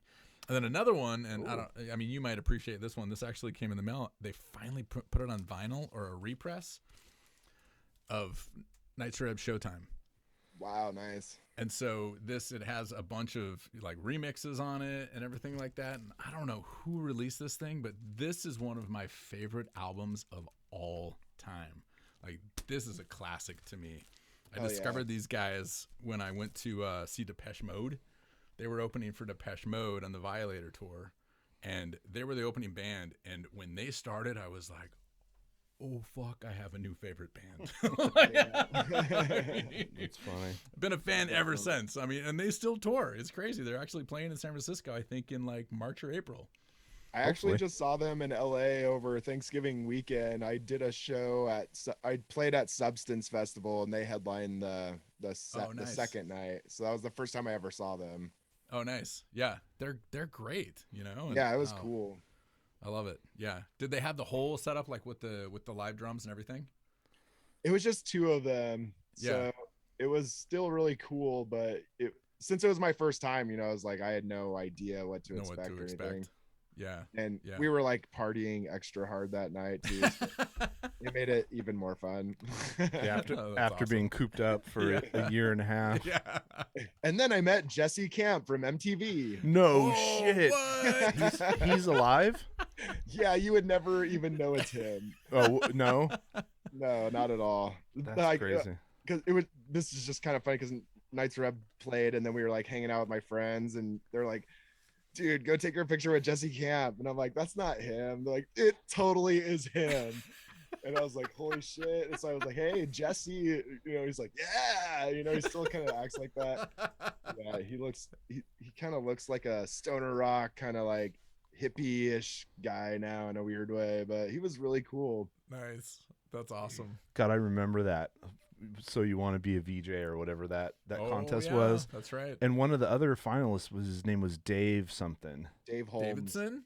Oh. Dave Holmes, yeah. He's like a podcaster, and he's like, you know, very, very out, you know, right. queer advocate. seems like a really cool guy. And I was like, God, he's the one that should have won. He's like a legitimate broadcaster. Right. Jesse Camp was just like an oddity that everyone was like, oh, that's funny. But they did bring him on, didn't they? Briefly. Like he did, like he would do like tour reports in the middle of the heavy metal hour. Yeah, or but then I something, think like- I think his life was kind of falling apart. He was like in a band with his sister. It was Interesting. this was MTV, folks. Look it up. They used to have They used to play music. They used to have VJs and play music. All A right. video jockey. All right, so I got 2 records from a band I discovered recently called Thank You Scientist. Like really avant metal, jazz, prog nonsense that is, Nice. helps me live. I love that shit. And this is the kind of stuff I love. Like when you get an album from a band that most people don't even know, and then there's just this like Oh, huge wow. art booklet with this That's fucking, amazing. it's incredible that I'm so stoked that somebody can like make a living enough to do this, and most of the world has never heard of them. Right. Yeah, that's very cool. And I'm a big then- fan. That's what my favorite. I don't buy records like I used to. I used to work at record stores, so I collected a lot of shit. But it's like Yeah. that. I just love artwork in that sense too. So like record art to me is always fun. That's why like streaming to me sort of sucks because it takes the No, whole art element out of it, and that's how a lot of my friends live too, is by making record and album art. Yeah. Yeah. And it's kind of, I'm glad that there's a lot of bands that still really push, really these mega releases and of art and stuff like that. I really respect that. Yeah, that's one of the things I've always loved about Mastodon too, is like not only do they have great art, but they've always been super supportive and vocal about who their artists are. So like you Right. don't hear them often talk about the records without talking about Paul Romero or Skinner or whoever it was that did the artwork. And we learned this lesson from our buddy Ryan and Pound, for underground bands. Like if you have people doing art for your merch, like put the fucking name of the artist up on, put a little piece of paper on the shirt and like tag the artist's Instagram or whatever, so that somebody buying your shirt knows who the artist was. Yeah. Like there's not enough like credit given to the artist, I think, and it's such a big part of the whole experience. Yeah. Right. Oh, it's I can total agree. experience. Yeah, and that's what was so cool about buying albums. I know when I don't think you got it, but the at first when Tool released their new album Fearnoculum, it was only released on CD. Yeah, you got the You had to buy it, and I you bought got the CD. crazy That's CD. right. And it's crazy because you open it up and there's a little embedded TV, and all of a sudden it starts playing this video, and it's got like music coming out of a little speaker, and you're just like, oh fuck, this All is right. awesome. Yeah. All right. and Last but not least, one of my not even guilty pleasures, one of my all-time favorite artists, Harmar Superstar, Oh yeah. Oh, cool. and this is a picture disc pressing of his first full-length record. So Harmar. I don't generally love a picture disc, but I love everything Harmar does, pretty much, including going back to Minnesota and being a postal worker during the pandemic. I saw That's- that. That's the sickest move ever. That's so awesome. I love Hell that yeah. actually. That's cool. I that's like a job I would do. Oh yeah. Me too. Me I too. do own a UPS uniform, but for different reasons. Yeah. Tell us about them. What reasons? So But let's- speaking of artwork, I guess I do have like one last merch thing, Oh, or I have a nice. bunch of merch crap too. But Awesome. this is my latest record, which is the Cocky SP split 7-inch. But the Cocky Nice. SP side was done by Morbid Mark, and he was like a really well-known underground artist for bands like Man is a Bastard in the 80s. So nice. like Morbid Mark's really been back doing a lot of this grindcore art and stuff like that. So Cocky SP is a legendary harsh noise group from Minneapolis. So they did like 26 songs on here, and it's probably like the most, what I would say, like it's like the most modern version of harsh noise right now, I feel like. So it's Yeah. like their take on it. So it's a really cool release. This just came out like in September on Wadecore Records, which is my buddy Jason. And Oh nice. it's just cool like seeing Morbid Mark on this too, because he makes amazing art. So it's a split? Yeah, split 7-inch. And wait, and there's 26 songs on one side On of one a side? 7-inch? Yeah. Holy So, shit. I did one song, they did 26. Yeah, that's I amazing. love it. I love it. Oh, here, I'm going to show it on Bandcamp so people can see. this is on Bandcamp, so get yourself a copy. Don't be lame. That's awesome. And I don't think I uploaded the cocky SP art because it's kind of like Get it flagged or something. Yeah. well, it could be the second picture, but no, I was looking. Just anatomy. I was looking at your partner's art, and that's fucking rad. It's like so one of my prized possessions is a skateboard deck. Oh, I thought you were gonna say like an original Tom's of Finland. No, I don't have. Holy shit, Jeff! No, I do not have an original Tom of Finland, but I do have a skate deck that is Glenn Danzig drawn in the Tom of Finland style. That's right. Have you ever seen this? I don't think so. Oh. If I might have. It's not a Lethal Amounts deck, is it? Or like I know they did some Tom of Finland skate decks. That's awesome. I forget who it was. I was up in Oregon in a skate shop, and I was like, "Holy shit! I need that. I need to ride that." Yeah. Oh, that's right, and it's the little crayon guy. Too. Yeah. So it's Harold and the Purple Crayon and drawing a Tom of Finland style Glenn Danzig, and it's maybe the greatest. Hell yeah, I have seen that. That's so good. Glenn's hung. Yeah, he's doing good. Well, like he's doing something upstairs too. He's like taking hormones or something. That's fucking great. He's just ripped, dude. He does a lot of bench press. He's ripped. His nipples are puffy.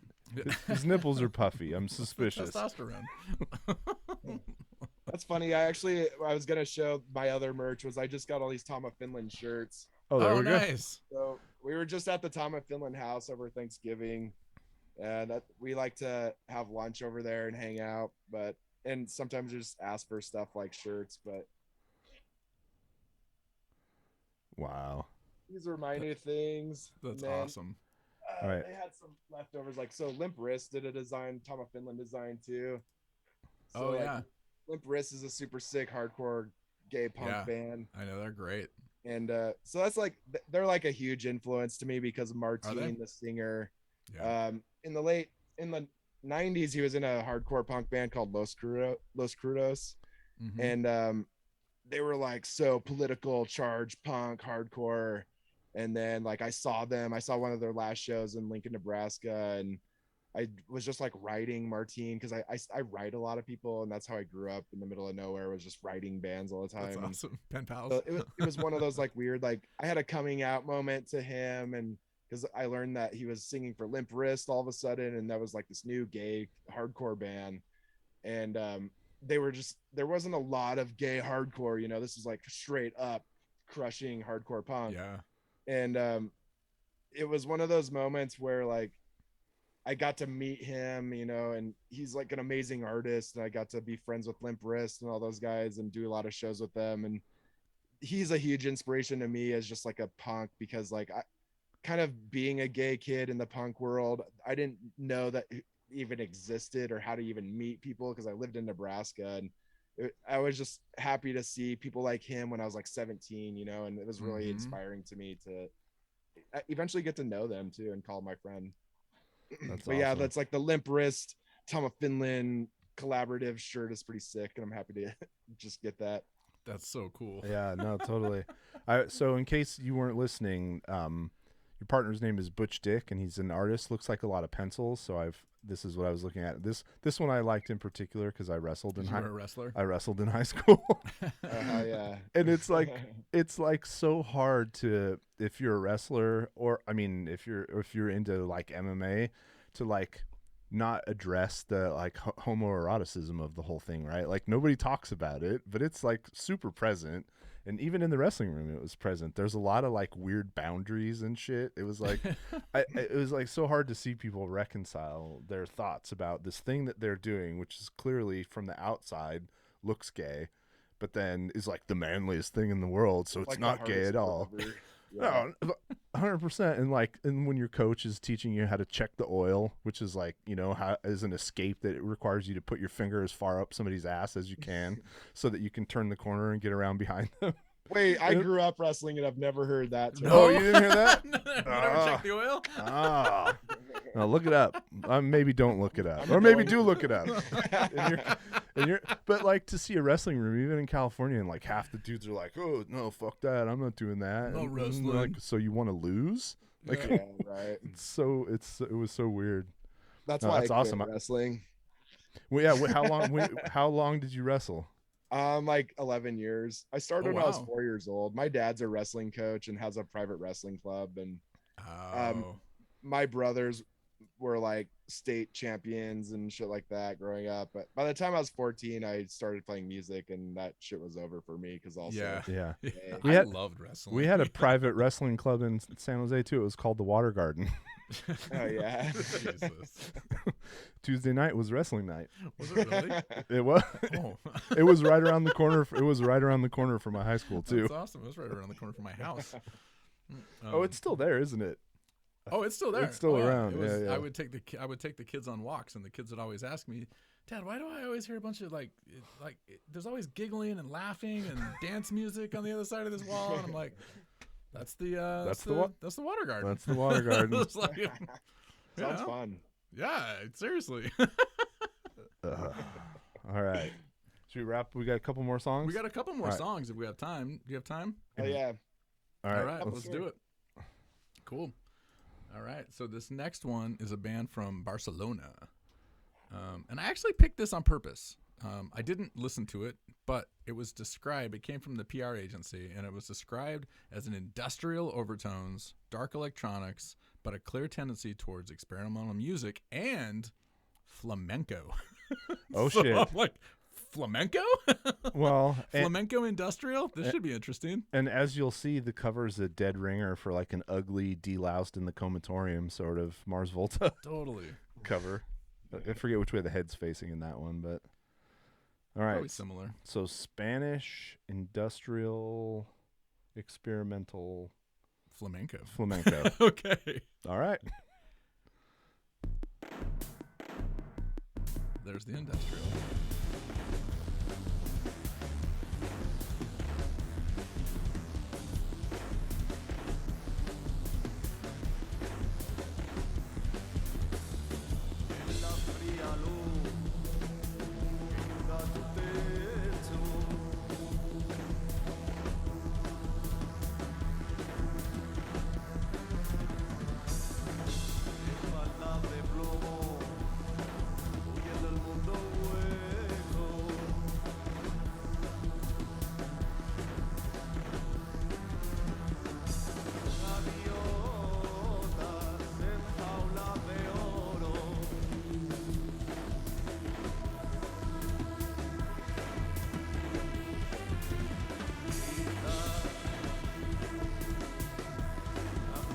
I feel like it's about to take off.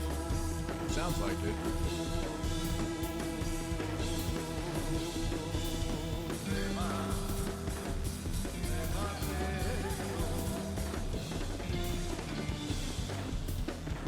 Okay, I can hear the flamenco in there. Well, yeah, I the think it's guitar- mostly in the vocals. Well, right? no, the guitar just came in right where you stopped guitar, it. yeah. Like the flamenco acoustic guitar just popped in.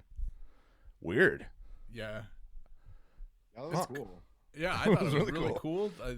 Like the vocals, not what I was expecting because it sounded like very almost traditional, like some sort of traditional Spanish. Like someone went, "Hey, Dad, yeah, can, yeah. can you sing and play guitar for me?" And then just put all the other music underneath it. Right. I'm gonna program something, Dad. Sing over the top of this. Yeah, Yeah. I would be interested in what that's like live. Completely. I'm gonna scoot forward a minute, and we'll see where we're at, So we have listened to other bands from this label before. Have we really? Boveda del Sol. I totally remember. I don't know what it was. Maybe this record. Nobody else can see it but JD. But anyways, sidetrack. All let's right. let's Let's listen to some more. guitar solo.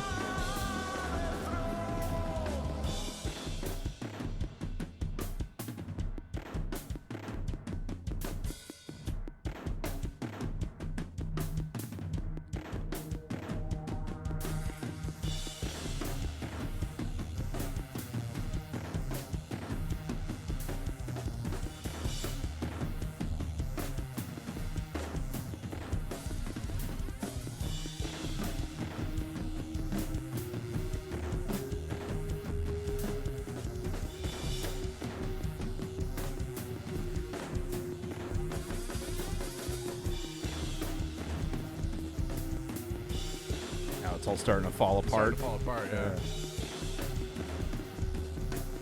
All right. So that's a live drum over the Yeah, top, right? that's an acoustic kit, right? It sounded like it, yeah. I love the way the like percussive electronic stuff and the acoustic kit are sort of working together or against Yeah. each other in some cases. That was cool. I actually prefer the parts where the guy's not singing. No offense to the singer. No offense, but that as an instrumental thing, I would really dig. It's interesting. Yeah. There we go. I liked it. Okay. All right. Okay, we've got one more, and this is from Bandcamp. Oh, this is interesting.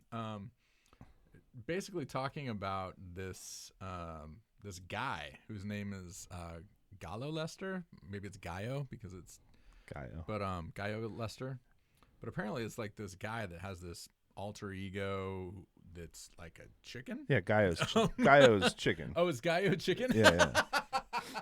I should know that. I live in California. Yeah, come on, buddy. Pico de no. Interesting. Wait, I thought chicken's not Gaio, is it? No. Okay.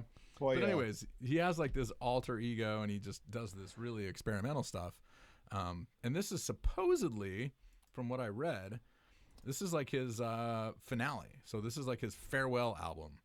So this is like he's taken everything that he's ever done, thrown it into one album, and created this sort of metal mambo.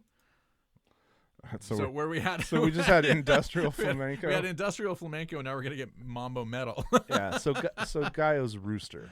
So Gaio's it's rooster, okay. Specifically rooster. But yeah, Okay. It's one of the chicken words. One of the chicken words. Yes. So we are going to see. It's from Dominican Republic. Yeah, from the Dominican feel Republic.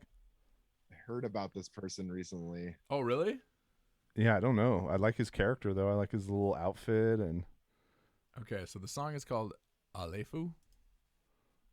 Alefu. The accents on the U, buddy. Aló, Yuriseimi, ¿qué es lo que? Lester, dimos con Thanos en el palacio y apagamos la última gema del infinito. Copiao. Vamos al mal gallinero. Pero tú dices que de la orden de soltarlo. Efectivo. Suelta el escuadrón mutante. I don't know what's happening right now. We're gonna get music.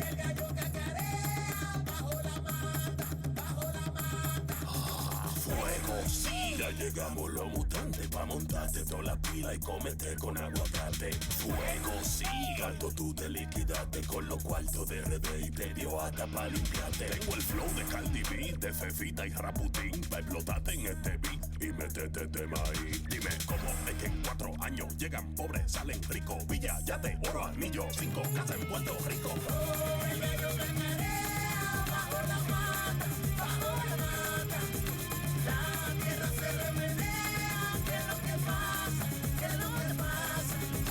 Mierda, sí, te sacaste tu...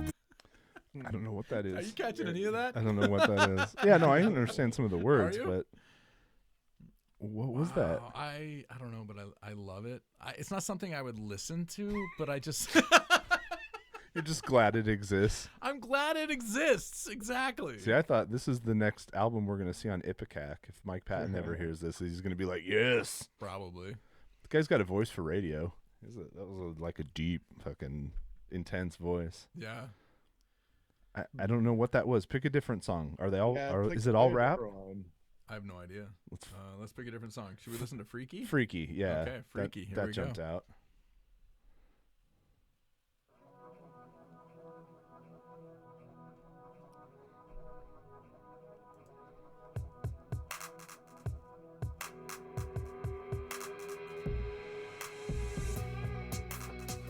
Gacho Lester.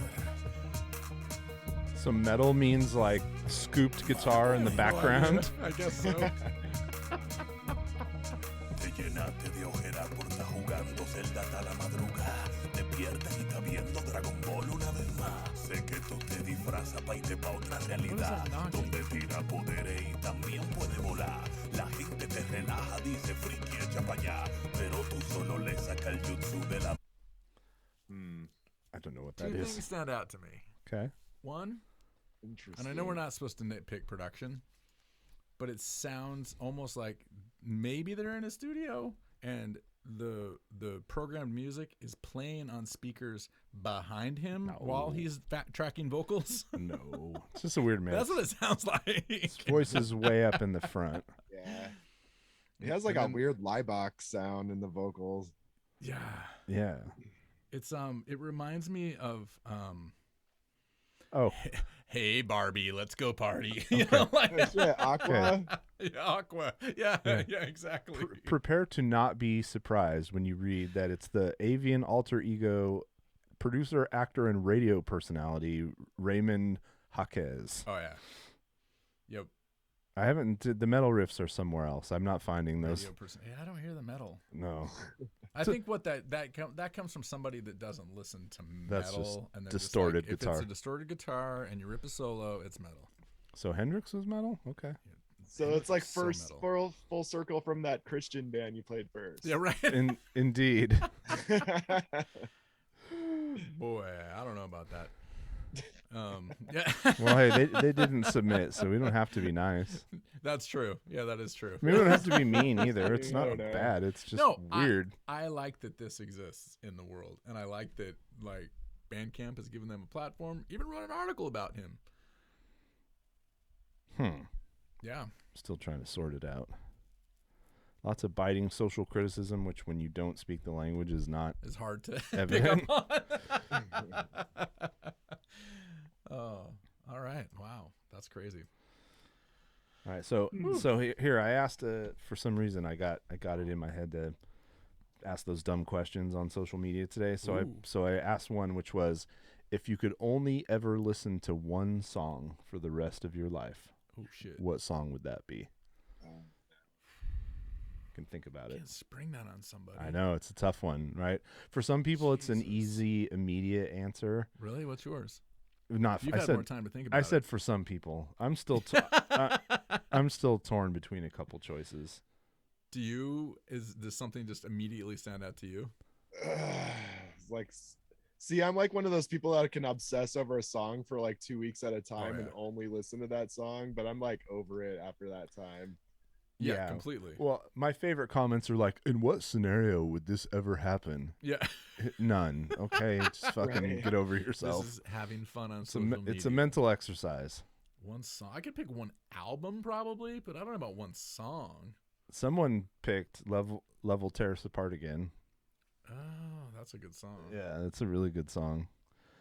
Yeah, I don't know. I Wow. tend to think like I would pick something really long and complicated so that I would have lots of different, The Baron. like the Last Baron. the Last Baron's definitely one of my two, or Xanadu from Rush. Like that's another one that's like you got 11 minutes or so. You got a lot of different moods. I don't know. But that's then, tough. but you know the one that keeps popping into my head? What? Fascination Street. Ooh, that is a good song. It's the first bass line, maybe the first bass line I ever learned. Not that it's very hard, but There, now you know it. Yeah. I can't do it. I'd have to give that some thought. But thanks for bringing it up. yeah, sure. Just put that in your head. So one of my favorite answers so far, because I haven't listened to it in so long, was this. I'm not going to play it, but Mono, Finlandia. Mono's great. Yeah, Mono's great. So like a long instrumental song, so you're not stuck That's with probably- somebody's dumb poetry in your head. You can just listen to the music and not worry about it. Yeah. Right. Dope Smoker. There you go. No, Counts as one song, I'm right? good. Once a year, stoned as fuck on 420, I'll listen to Dope Smoker and I'm good. Yes, good times.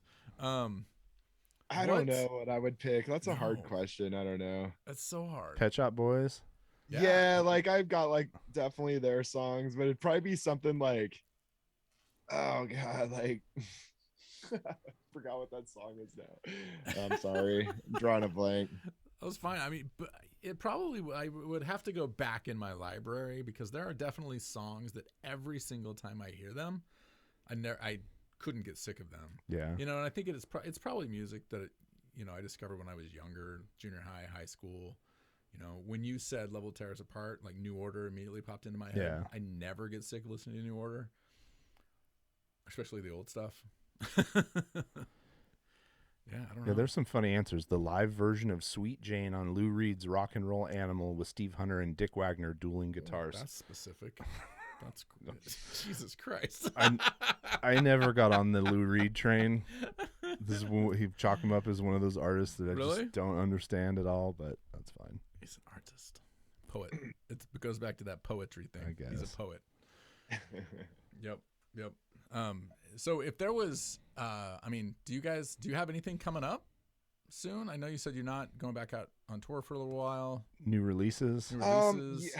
Yeah, I'm just like writing and as fast as I can at the moment. I'm gonna do a record on Phage Tapes, which is like a big like noise industrial label out of Minneapolis. They want to do like a 12-inch, so I'm gonna do nice. that. I'm like also sitting on music that that was produced by Adam Lee Miller of Adult. So it's like songs that I've just recorded and that was like real like studio session recording for me. That was like a learning lesson studio session for me, where it was like, we're going to record and then we're going to talk and criticize it, every hour. And, you did critiques and you had lunch and then you went back to it. And it was like very with the producer. I just need to like be pumping out as much new music as I can, which I'm really slow at. So that's kind of my goal right now, and probably make some more videos too. So hell yeah. That's like the other thing I'd really like to do, but I just want to make a whole bunch of new different styles of music Just too. make That is kind art. of yeah, like I'm gonna do a release on Black Porno Cassette Records out of Texas, and it's gonna be like a really limited release. So I think I want to do like a more like harsh, like noise-ish influence style release with that, as opposed to like a dancey record. And but I don't know. I just want to like make more like upbeat dance music too. Nice. Like more like actual dance. Like more EDM instead of EBM. No, not necessarily like that, but just like I feel like my songwriting is getting more like structural and just it's becoming like songs. They're always songs, but I feel like I'm becoming more of like a songwriter as opposed to just like putting some shit together. Yeah. You're writing like choruses and Kinda, yeah. I'm all about hooks right now. I'm so about that. Yeah. Nice. That's awesome. All right. That's awesome. So you've talked a lot about bands that you really like Adult. And what was your friend's band? The record? Hyde. Yeah. Hyde. But they're not from Nebraska. So do you have an all-time favorite like hometown band? And I think you said you like grew up kind of in the middle of nowhere, Nebraska. So let's just go with all of Nebraska. Well, I grew up outside of Lincoln, but I've grown up around Lincoln my whole life. But I have like two favorite Nebraska bands, and they're both from Lincoln. One being Armatron, which was like a 90s kind of power violence, like bass drum band, sort of like Man is the Bastard worship at first, but then they evolved in this sort of like Devo grindcore band. Interesting. And I feel like had so much potential to be like so out there, and they were so innovative, and their first records were like super fucking crushing, and then they developed in this like electronic kind of grindcore band, kind of like not like the Locust, but sort of just like they evolved in that similar way. And they just influenced me so much to create music that I do. And also Matt, the main guy that was in it, unfortunately he passed away like 15 years ago, and he was just so innovative. Anything he did, he made electronic music, it was just super fucking weird and super crazy. And Armatron was just one of those bands that, like, for my 16th birthday, I got an Armatron t-shirt, and it's a Tom of Finland drawing of like these like hot guys holding this cop up with his dick out, and they're sucking, and it says "fuck the pigs." And dude, it's just so sick. That band was just like had so much potential to be everything. And their last recording before Matt died were just so weird. It was almost like if you took like the weirdest aspects of Pentagram's vocals mixed with like weird, like you ever heard of the band Chrome? Yeah. Like it's kind of like that in a sense, where like just this really like weird Devo kind of rock, but it's like so different out there. Like, I don't know. It's hard to explain that band, but Armatron definitely is amazing. We'll have to look them up, see if we can find anything. Do you know? So I assume it was a reference. Do you know the origin of the band name?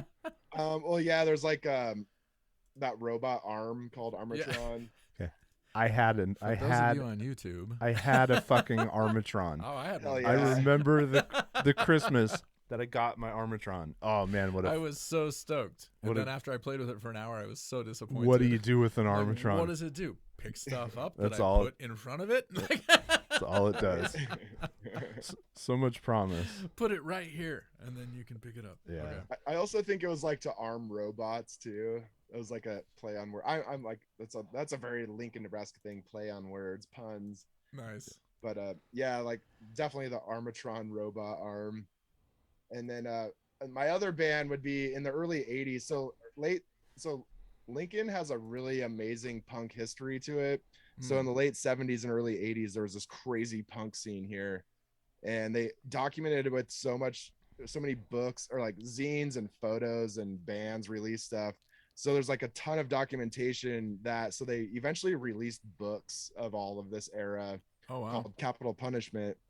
And during this time, I mean, there's just all sorts of different bands. There's goth and there's punk. There's like weird kind of like synth punk bands and gay punk bands, and which seems almost non-existent. But there was a band called Power of the Spoken Word, and they were like super fucking fast hardcore punk. So in like 1984, 83, they released their first record called Language of a Dying Breed.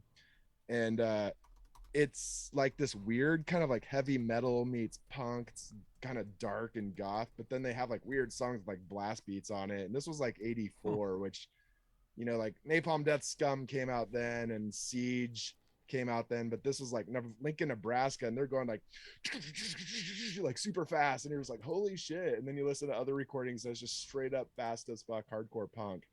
But the lead singer was like this weird dude that would wear all leather and wear like studded cod pieces and like all leather boots and spikes and stuff. It looked familiar. like this weird monster on stage, and he was super scary to people. And like, he's been dead forever, but like I've only seen pictures of him and what people talk about, because I still see a lot of the old school like punk guys here.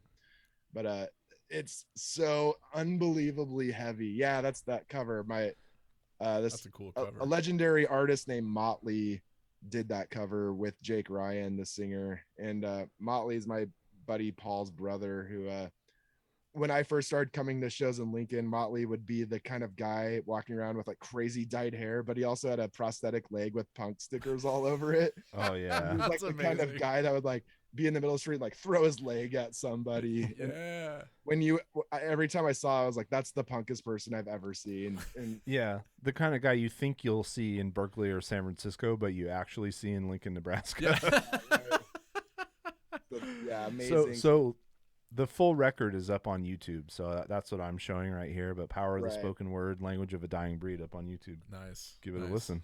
That's yeah, I mean, Lincoln, Nebraska sounds like a really cool city. It has its moments. It goes like in waves like this. Yeah. Yeah. I feel It's like where right the now it's on a down wave, but I'm here.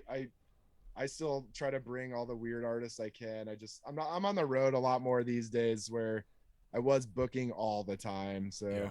I was just trying to book like the craziest, weirdest bands ever. Like if you were on stage whipping someone for a half hour, I wanted your band to play here. Or, you know, like you throw up on a keyboard, I want your band to play here. I want you here. That's amazing. So yeah, that's the University of Nebraska Lincoln is there.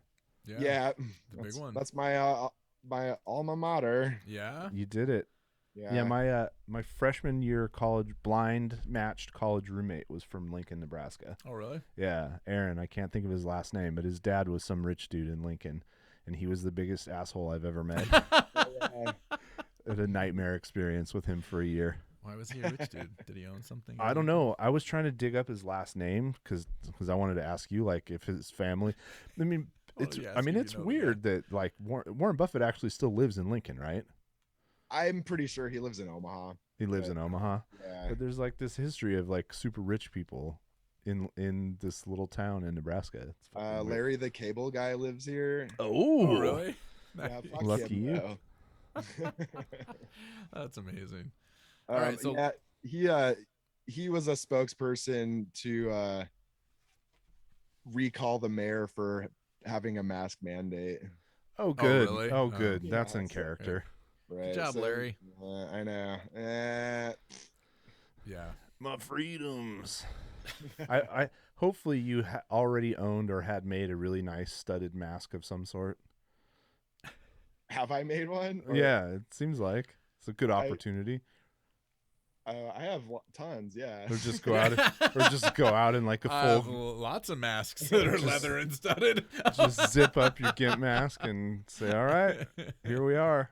I do that once in a while. I like to shake things up. I'm the guy that you see at the grocery store in full I love leather. that. So That I've had my moments where I've, head to toe leather and I'm walking to go do an interview of some sort, or I don't know, just to shake things up. that's funny. It's love those. stupid ass Nebraska. People don't expect it. So Exactly. Gotta shake things up.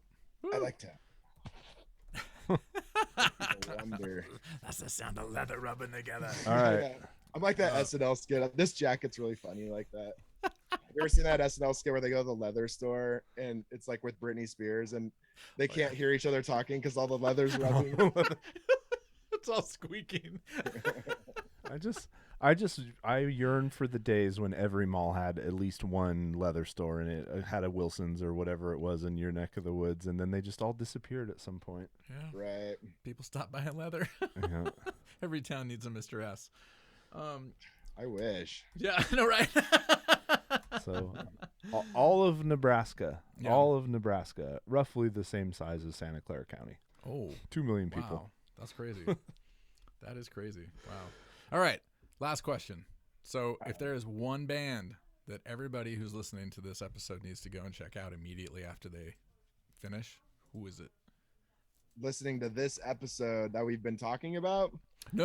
Or No. not. Like just any, like you have a platform now to say, hey, everybody listening, go listen to this one band. Go listen to Pixel Grip. They're blowing up right now. Pixel Grip or Grit? Yeah, they're from Chicago. Oh, nice. Okay.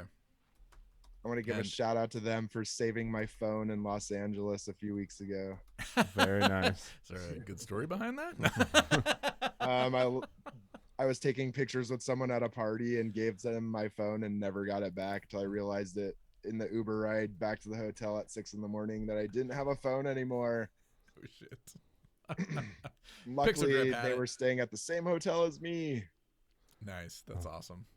Oh, they look fun. Oh wow, they look fun. I That want to looks listen to that. that looks fun. I'm gonna listen to Adult for sure and Hide. Yeah, listen to all those bands. They're great. Definitely. Awesome. Nice. Well, this has been a blast. Like, thank you for joining us. Hey, thanks for having me. And shout out to Cosmic Eye Brewery in Lincoln with Sam and yeah. Michelle. That I guess you know them. Yeah, we got referred to them by somebody, and we just out of the blue like this just recorded, and they're fantastic. And now Yeah. we trade beer back and forth with Sam, and Do we? Oh yeah. well, he's got a No, box. just kidding. He's got a box coming, No, and we then well, you sent him someone. No, already. I sent him you beer. did. Yeah. So We why sent me beer. did you say we do? You know I we don't do. know. I don't know.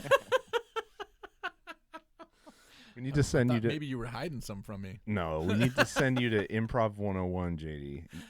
We yes and we don't stop You're conversation. right. Okay. We do? Sorry. Damn it.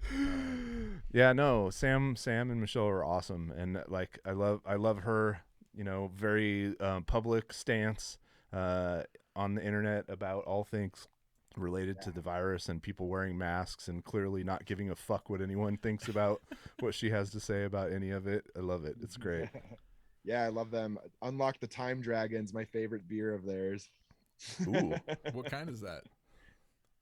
I think it's an IPA. I don't know. I nice. just drink whatever beers, but it's a strong beer. It's a strong It's beer. a strong beer. So the day you go and you get yourself your first can of Reverse Pantera, just know that I named that beer. Hell yeah.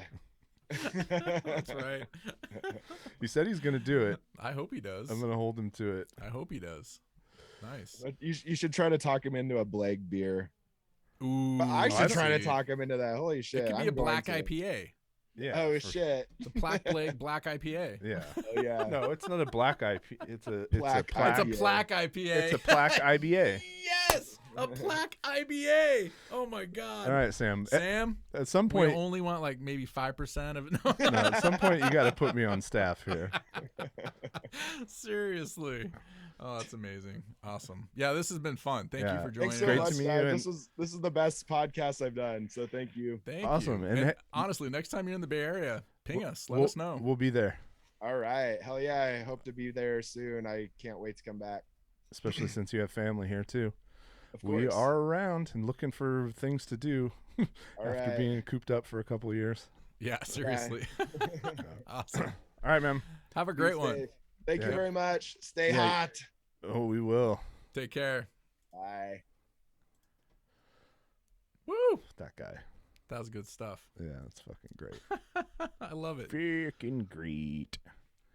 I think the favorite part was at the very beginning where you commented on his alter ego and he's like, "This is just my ego. This is just me. There's no alter." Well, it's like I was That's watching. how it should be. I was watching the video today, and I was like, "Is he gonna ask? Should we ask him? Like, how's he gonna show up?" But then I couldn't find any pictures of him not looking.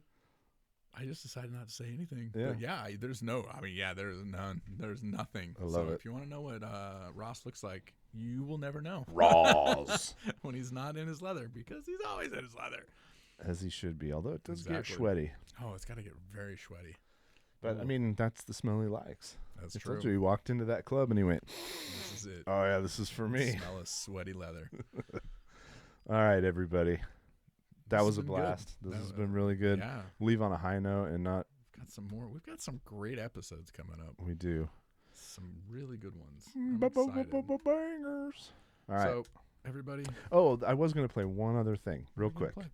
Oh no, I don't have the plug. Something good. I can But- pass it to you. It's right here. Yeah, so yeah, just pass it to me. Okay. This will be super fast. So, the last episode you heard actually was Cheney Crab, Yes, it was. and one of the reasons I thought of having Cheney on was because of catching her showing up on Your Mom's House, which is a Oh, wildly popular podcast. mom jeans. Yep, put on your jeans. Well, anyways, Do there we was get to listen to them? there was to a her? there was a no, there was a follow up. Oh, there was. Yeah. Oh, wow. So, they didn't really know anything about her Yeah. when they No, because they were just reacting to videos that they found on TikTok, right? yeah, Yeah.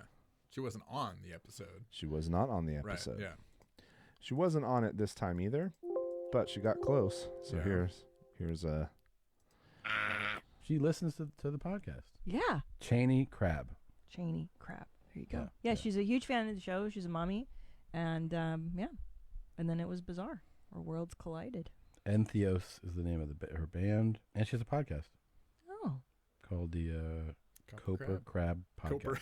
sweet. close. Well, Close now that I'm a professional death metal singer, I think I know what my next video is going to have to be. I've already conquered the rap world.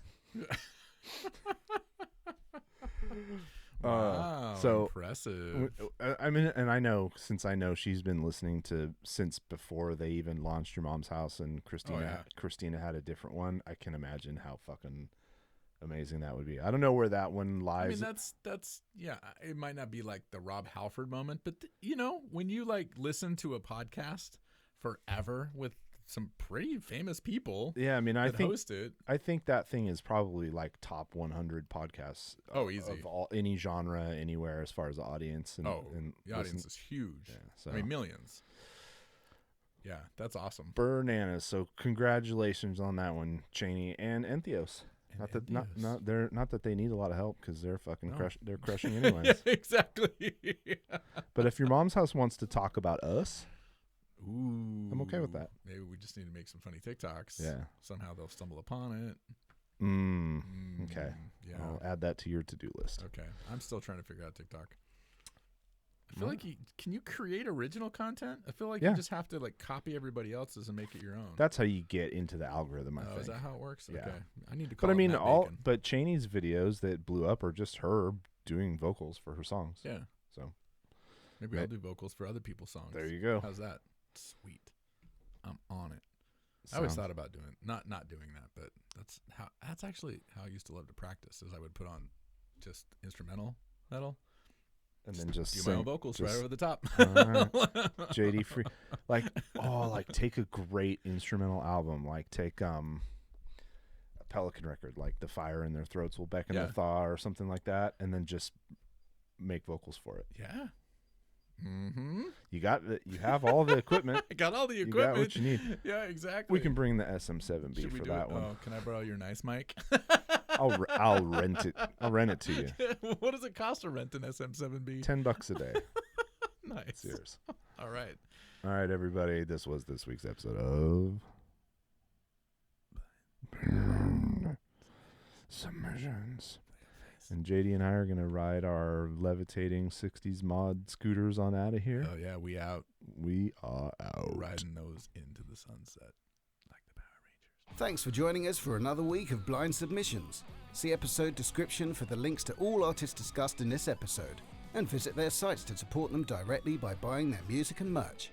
Share links to the podcast with your friends, especially if they're in bands. Bands! If you want us to listen to your music on a future episode, please submit one song to blyndSub@gmail.com. That's BLYND sub@gmail.com. Bandcamp's linked preferred, but not required. Find us on our social media at Blynd Submyshynz. Full video episodes are available on our YouTube. Remember, we go in blind so you don't have to. Blynd Submyshynz.